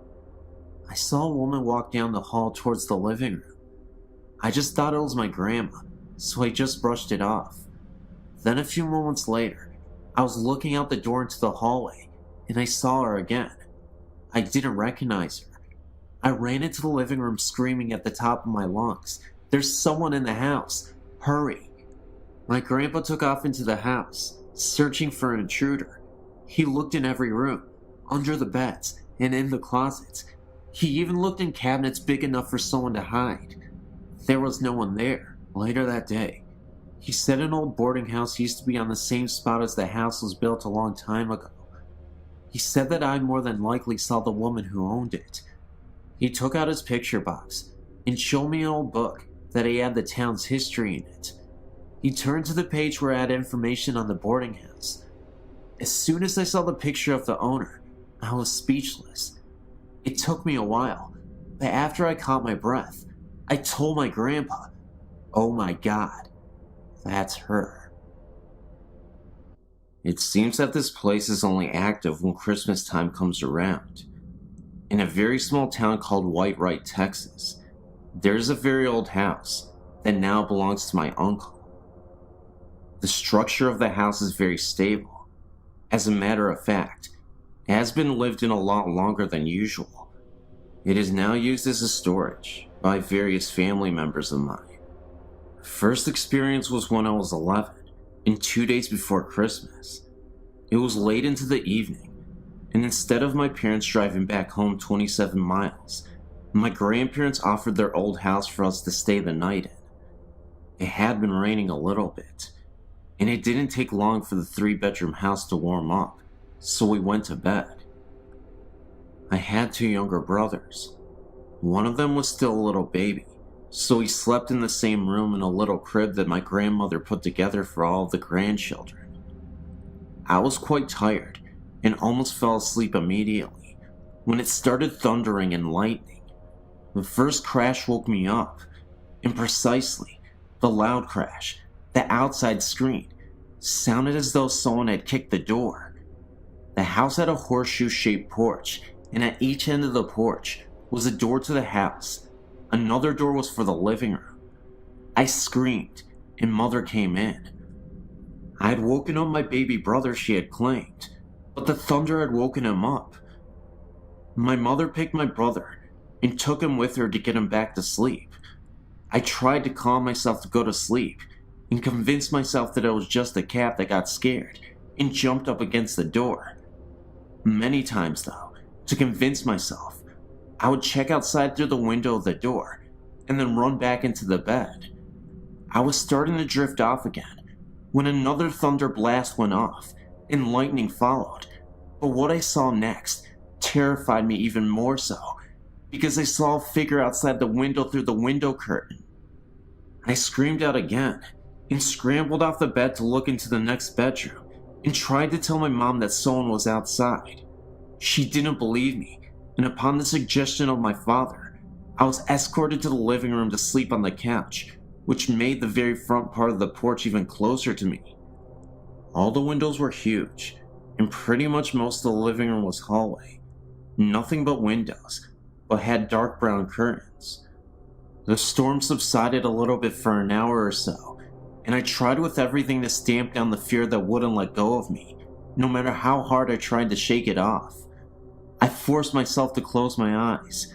At that moment, someone or something stepped onto the porch, stomping, and then started walking.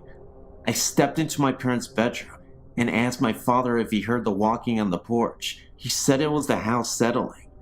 Look, I know it was just a kid, but settling of the house didn't sound like a heavy man with big boots either. I pleaded out of the window. I threatened. When I threatened, it would stop for a while, but start back up again. My last resort was praying to God for this to stop, to make whoever or whatever to go away. A few minutes later, the rain drizzled, and the walking faded away. It didn't stop immediately, just as though someone had stepped off the porch, but as though it was going away slowly. I fell asleep, and the morning came. I stepped out on the porch, and the whole porch was covered in mud clumps, from one end of the porch to the other side. I talked with my aunt, and she told me that the only knowledge of the house was an old lady had lived there, and that some neighbors had found her dead in her bed, and her dog was missing, but that no one really cared about the dog anyhow, so the missing dog wasn't much thought of after the lady's burial. The second activity was when I had moved in with my aunt in the same house. She moved into the house a year before I moved in with her, and my cousins, of course. My parents and I had very considerable disagreements.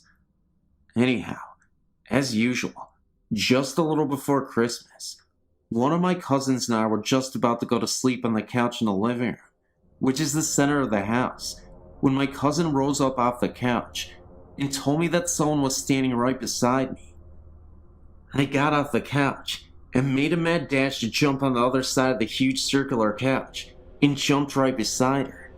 At that precise moment that I jumped up, at the corner of my eye, I saw a very faint light move very fast in the center of the room, not on the wall or on the floor. Dishes were knocked over in the kitchen, and my aunt turned on all the lights. To explain this away so that we wouldn't be scared, and for all of us to get some sleep, my aunt told us that a cat had found its way into the house, and we scared it. The next morning, my aunt went and talked to my grandfather, and a few weeks later they were digging in the backyard and discovered a well and the remains of a dog. They filled the well with rock and concrete. The activity stopped. Later it was told to me that the Christmas before I moved in, My aunt was alone at home in the same house, and she had been watching TV. Someone stepped on the porch very heavily and tried to break into the house by first turning a doorknob and then trying to force themselves through the door. She threatened whoever, and they went away. The house is now being used as the family storage house, and whoever's friend of the family storage as well. It has not been lived in since my cousin Shane.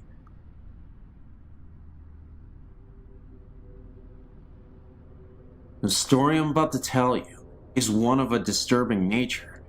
It absolutely chokes me up every time I tell it. If my grammar or language skills are not up to par, it's only because I'm caught up in the horrid memories of that night. It was New Year's Eve. My cousin and I waited for our girlfriends to arrive, as we were having a party that night. Yes, there was alcohol, and say what you want, but I know what I saw. The same thing we all saw. Anyway, later that night, we were all in my room, drinking and singing, just having fun. It was a party. Time passed, and more time passed, and it began to get late. Something startled my cousin's girlfriend. She quickly eased her mind with the thought that it was a household pet, a large dog, she thought.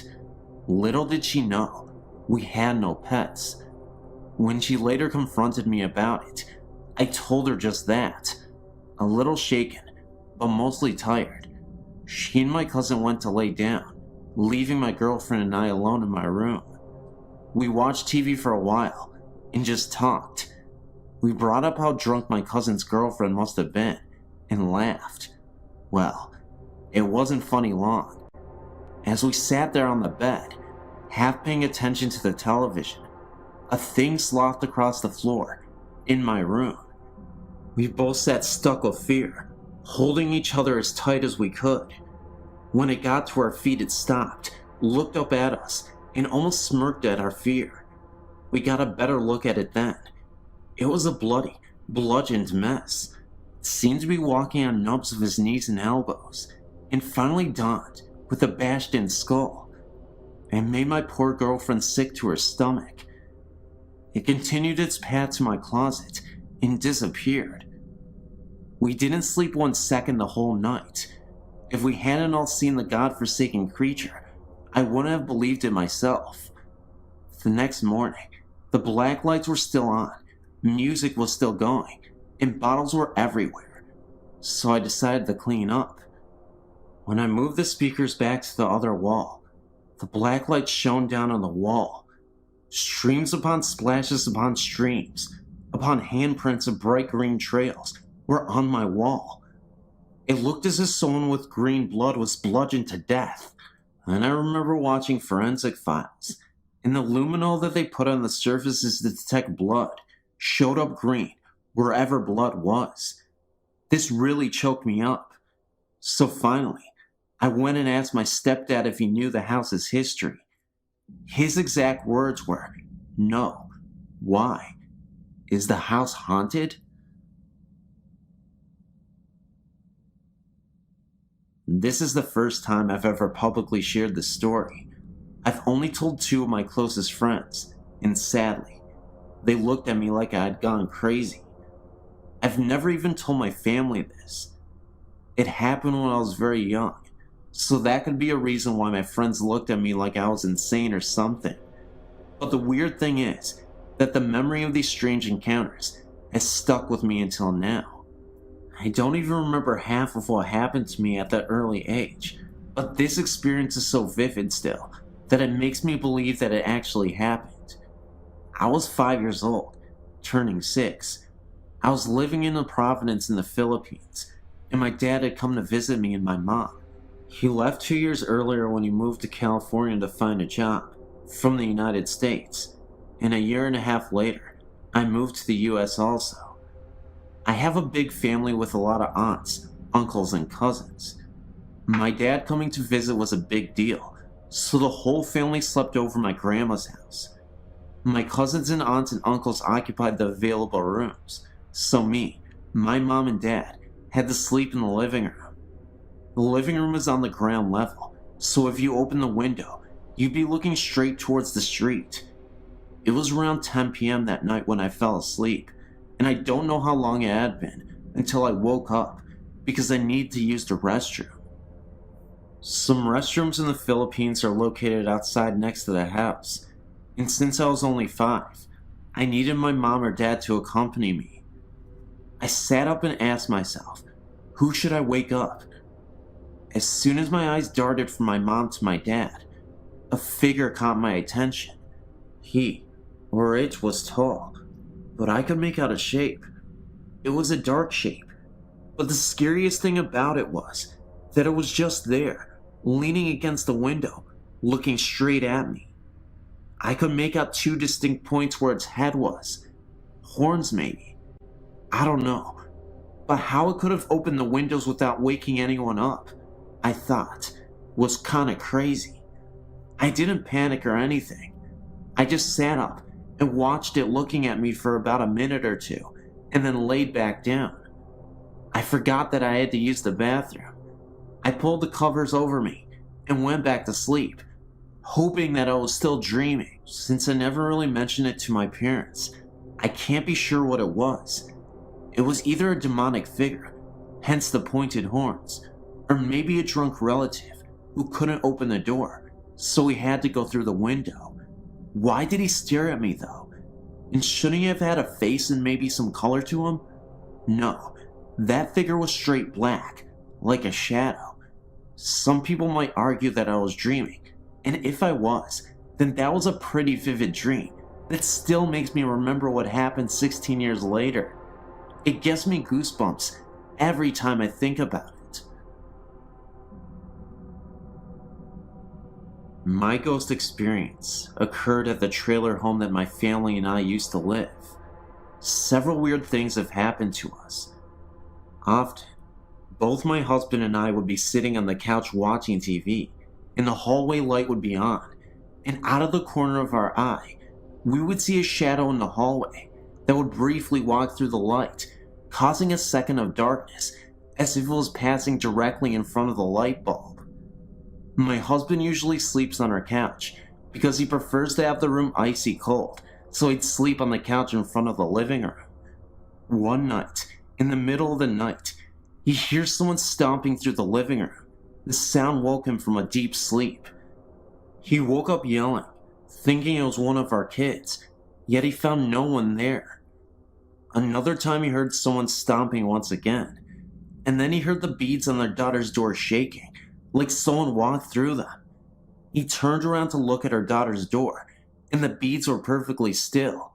Several items, such as toys, clothes, and jewelry, would come up missing, only to reappear at a later time, long after you decided you would never see them again. My daughter once saw a figure in the hallway. My daughter and brother are very close, so one night, her brother and her made a tent in my son's room. This tent was right in the doorway of my son's room, and his room was down the hallway that my husband and I frequently saw shadows. My daughter said that she woke up in the middle of the night and saw a tall, thin man walk in front of the doorway as if he was walking towards the living room. At first she assumed it was her father, until she started thinking about it and realized her dad is a much larger man than what had just walked by the doorway. We have since moved out of this place, and we have not had any unusual experiences at our new home.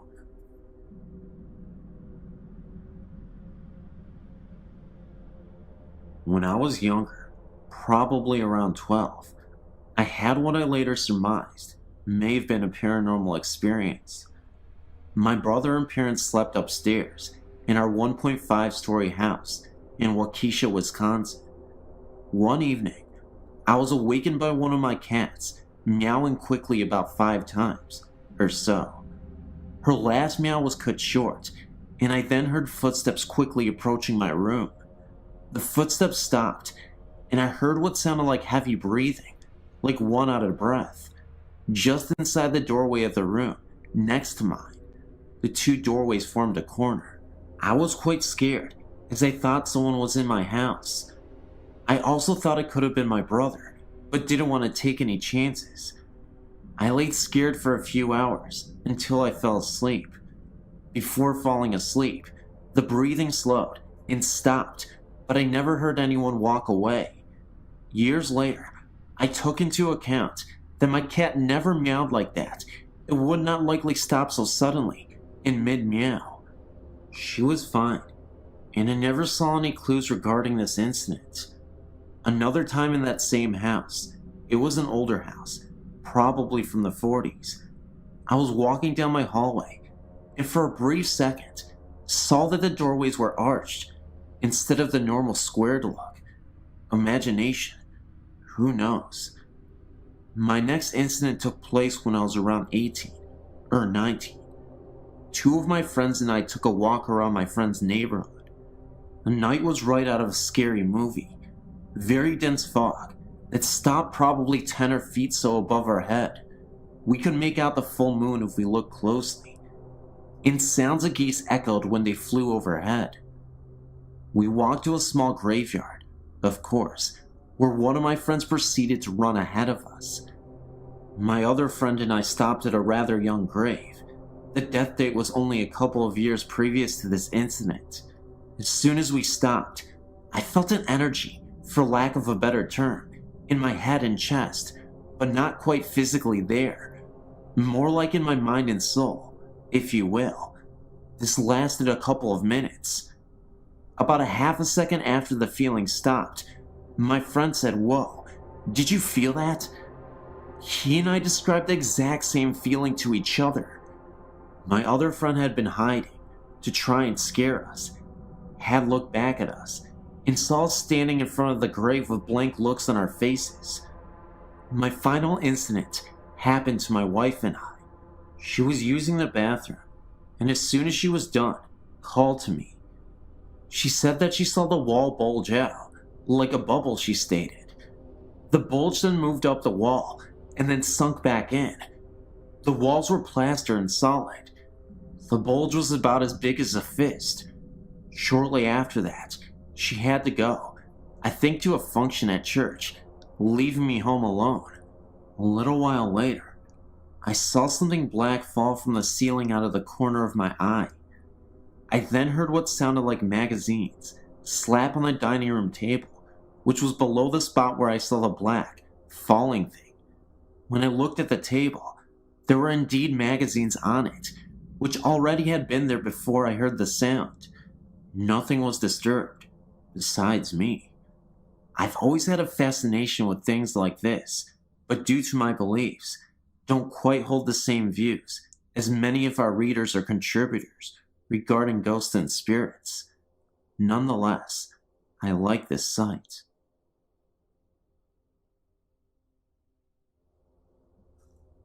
I am a strong believer in ghosts, considering the fact that I used to see them a lot in my old house when I was a kid.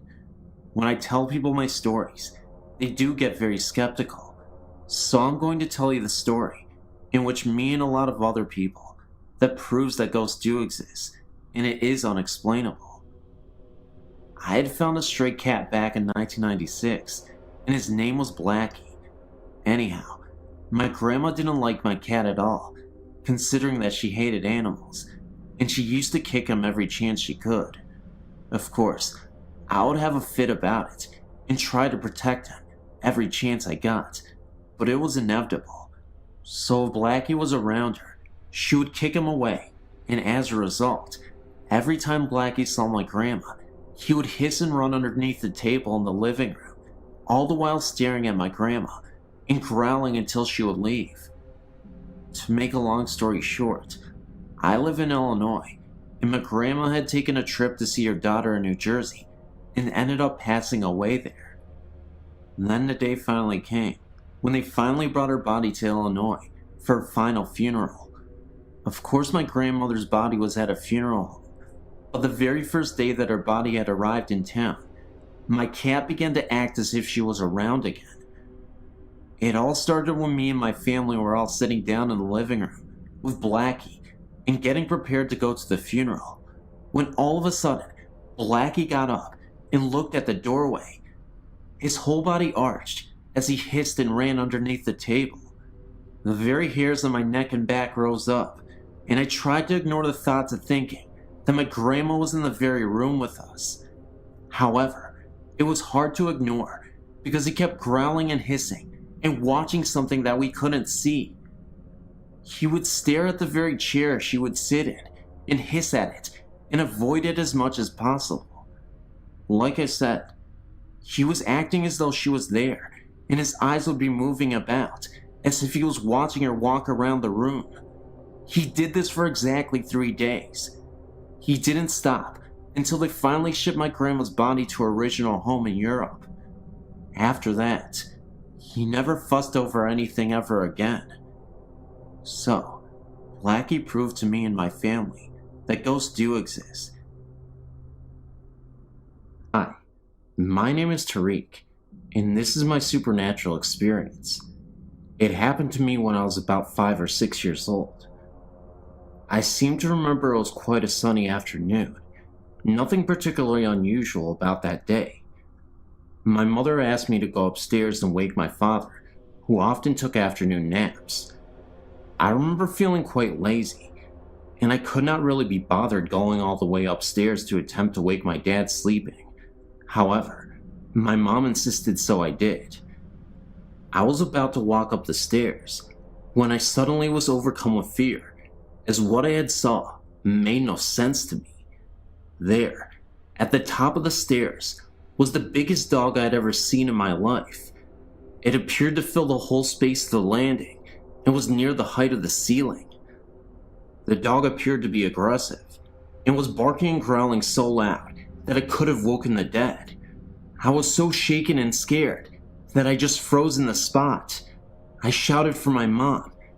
I said, "Mom, I can't go upstairs," and she told me not to be lazy. I told her no, there was this big dog at the top of the stairs, and it would not let me pass. My mom came out to me, and she said, "Tariq, we do not even have a dog." Of course, this is what I already knew.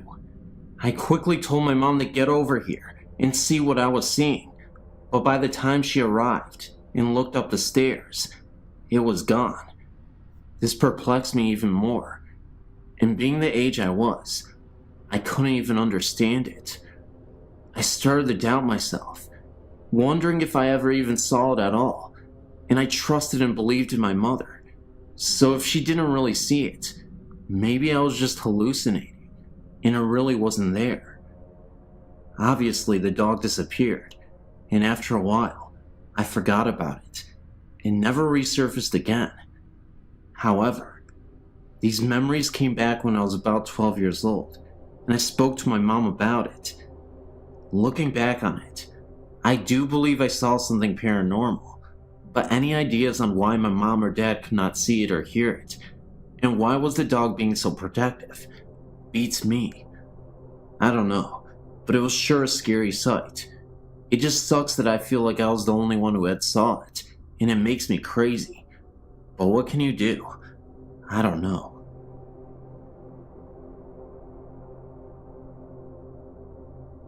I recently had an experience that I can't explain, and decided to tell my story here.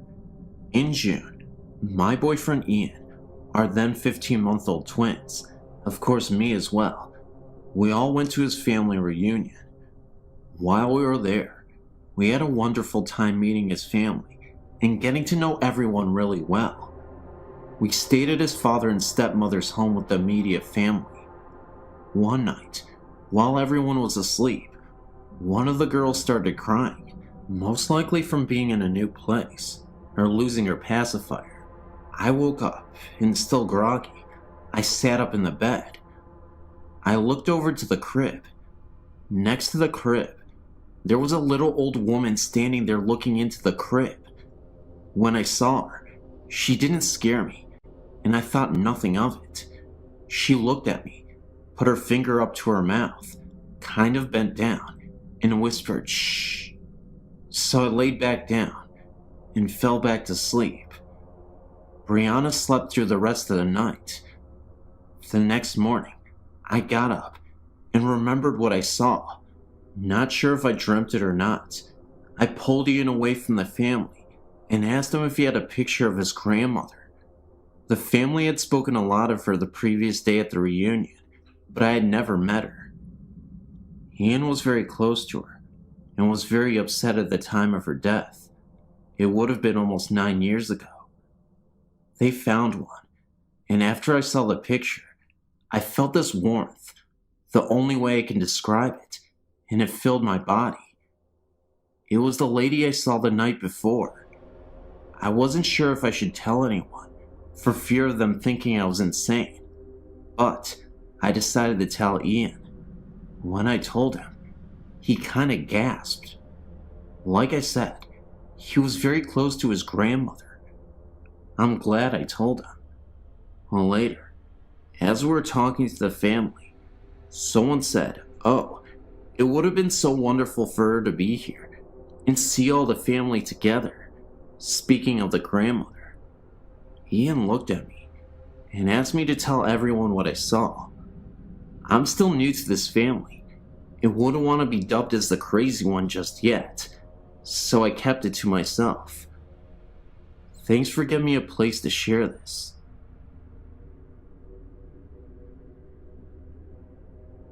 In 1983, we moved into a home that had suddenly been vacated by the owners. The man had suffered a heart attack at the front door and died. His wife went into serious shock and suffered some emotional distress. After the funeral, her children decided to take her back to Missouri. I'd personally known the couple in 1971, as I had lived in a house on the connecting street. Our backyards were contiguous. Mr. Williams had been the water superintendent for the city for many years. He was an upstanding citizen, a loving family man, and a friend to many people. Shortly after moving in, he got the feeling that Mr. Williams had never really left his home. At night, after everyone had turned in, footsteps could be heard throughout the home. It sounded like heavy footsteps stomping up and down the hall, outside the bedrooms. I would get up and check to see if the children were awake, and would find them sleeping soundly in their beds. Once in a while, doors would open up wide, as if someone was entering a room, and then the door would slam shut. One night, my wife at the time awoke to see the form of a man standing at the end of our bed. He woke up on her side and leaned over a little. She laid there terrifying, knowing that I was very hard to wake up, and that if this were a burglar, I would not suddenly spring into action against the intruder.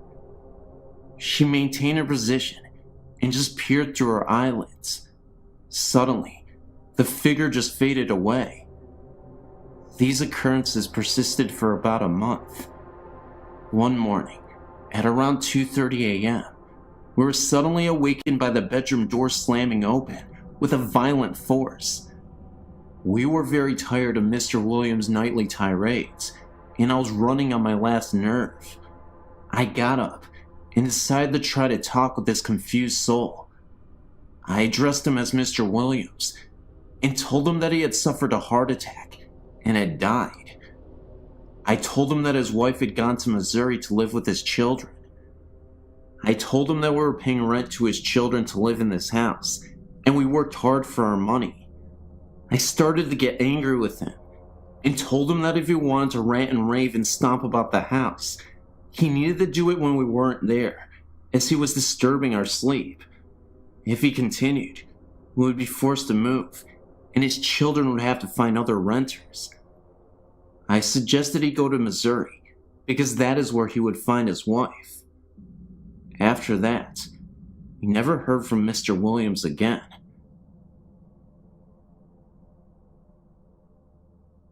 In August of 1997, I was helping a friend deliver some things for a post-funeral reception that was to be held in the officers' quarters number 1 at Fort Concho in San Angelo, Texas.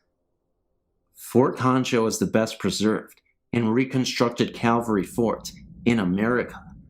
This is where the Buffalo Soldiers were stationed. It was very early in the morning, and we had to get the key to the building from the curator. We drove to the other side of the parade ground and parked the van. We went inside, and I took some things up to the staircase to the second floor, while my buddy worked on the first floor. I walked into the west bedroom upstairs, and immediately felt like I had just walked between two people that were standing shoulder to shoulder. I was walking into a tremendous field of static electricity. I had a cold sensation, and the hairs on my neck and arms stood straight out. I put the vase down that I was carrying, and found myself compelled to say, "Excuse me." Then I proceeded to the east bedroom. When I entered the room, I saw a little girl out of the corner of my eye, playing on the floor to my left. I placed the vase, and when I turned around, she faded away. A couple of days later, I was again with my friend. We stopped by the house of the lady who was responsible for financing the restoration of Officers' Quarter Number 1. My friend mentioned that I had felt a presence and saw a little girl. I told her that I had seen her in the east bedroom, and she told me that a little girl had died in that very room. Maybe it was her parents that I felt in the west bedroom, or just someone else watching over her. A few months later, I had the opportunity to stop by the Officers' Quarters Number 1 when it was open to the public. I was walking around, and a staff member volunteer came up and asked me what I thought of the building. I told her I thought it was haunted, and repeated the story of the little girl. The lady took me into the dining room and pointed to a portrait on the wall. It was the same little girl I had seen upstairs.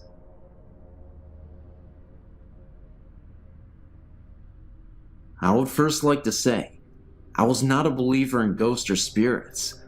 I was in the Navy at the time, and had been just transferred to Japan. My family and I arrived there in August of '91.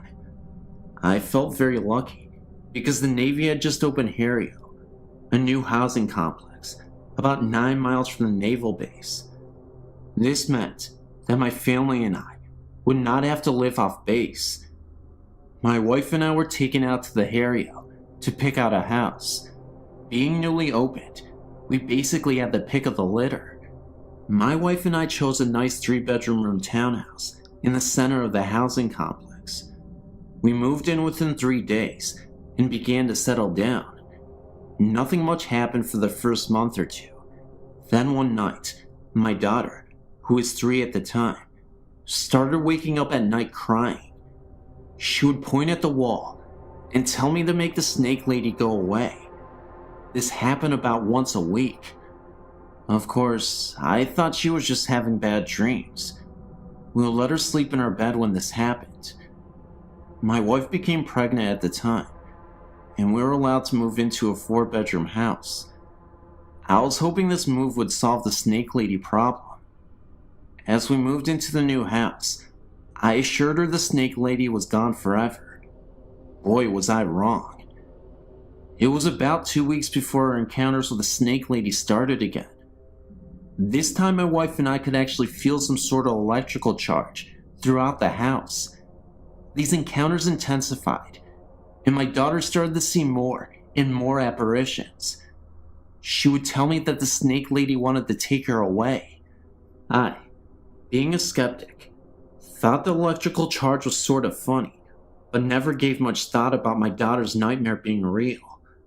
Then one night, my wife and I were awakened by my daughter, screaming at the top of her lungs. We rushed into her room to find her pressed against the far wall, her feet approximately 1 foot off the ground.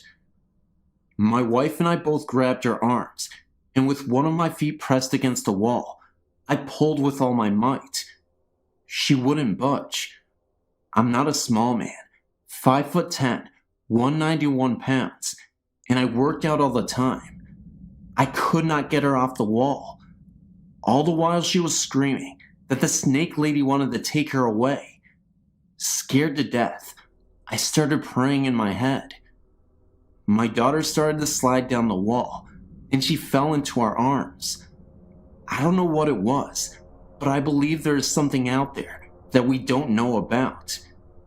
The next day, I blessed every room in the house with olive oil. This seemed to do the trick, because my daughter never had another experience. My wife is Japanese, and she did some investigating of the area's history. Harrio was once an internment camp for the sick and dying Japanese soldiers of World War II. There is a shrine just outside the back gate for the soldiers that died there. And that's what we found out. Thanks for reading. It's funny, really, because I've been reading your site for quite some time and have marveled over the experiences people have had, but never, ever thought I would be emailing you my story. This experience is mainly my two friends, but I experienced it firsthand last night. They live in RAF, Royal Air Force Quarters, in Middlesex in England, and have never really mentioned anything before. A couple of weeks ago, Susie and I were chatting about various things when the subjects of ghosts came up. Funny enough, the handprints have come back since Elena was born, said Susie. Handprints? What handprints? I replied. It seems that since they moved in over 3 years ago, they've had various things happen. So she took me upstairs, and there, clear as day, was a set of huge handprints on the wall, just above their bed. Apparently, she has tried everything to get rid of them, and they disappeared when she was pregnant. As soon as the baby was born, they came back, and when I saw Susie and Jay last night, they casually informed me that the handprints had moved. By now, I was getting quite spooked out. We went outside for a cigarette, with one of the music channels on the TV playing. When we came back in, the channel had changed to some gruesome true murder documentary. The hairs on the back of my neck were standing on edge at this stage, and it took Susie a good 5 minutes to change the channel back. Also, they've both watched a candle that stood on top of the telly very casually move from the middle and drop off at the end. Things have been moved around, never hidden, and the TV also turns on and off. Susie and Jay were very relaxed about this, and the ghost obviously means them no harm. Last night, it was Susie, Jay, and me, and they told me what happened last Sunday. Apparently, Susie had gone up to change Elena, and had set out her pajamas and nappy out in the changing mat in the bedroom. She was bathing Elena, and thought that perhaps she could use one of the smaller nappies instead of the big one that she had pulled out. When she went back into the bedroom, the pajamas and the big nappy had been thrown onto the chair, and in a perfect arc were 3 of the smaller nappies on the changing mat. Poor Jay got it right in the neck for that, until he explained that he hadn't been upstairs at all. Again, the hairs on my neck were standing on end, and when I had to go upstairs to use their toilet, Susie had to come with me. We then went out for a cigarette, and as we were sitting there, I saw the shadow of someone walking to the kitchen. Didn't think anything of it, until I realized that we were all sitting outside. I told them, and Susie said that she sees shadows out of the corner of her eye all the time. We then went back in, and I was sitting on the sofa next to Susie, talking to Jay, when I noticed that she was staring at something right behind her. I asked what she was looking at, but she said nothing at first, knowing how freaked out I was getting. She then began to tell me that she noticed a transparent man with an axe lodged into his forehead casually move from the room we were in and into the kitchen, then disappear. She had told me that when she was alone in the living room, another time, that she also saw a man sitting down at the kitchen table, as if he was writing on a piece of paper, then disappear shortly after. Apparently, they are not the only ones to experience things. It seems that quite a few people in the row of houses had strange things happen, and the couple on end have seen a shadowy figure. She asked me to babysit Elena next week. Must admit, not too keen on having the extra company though.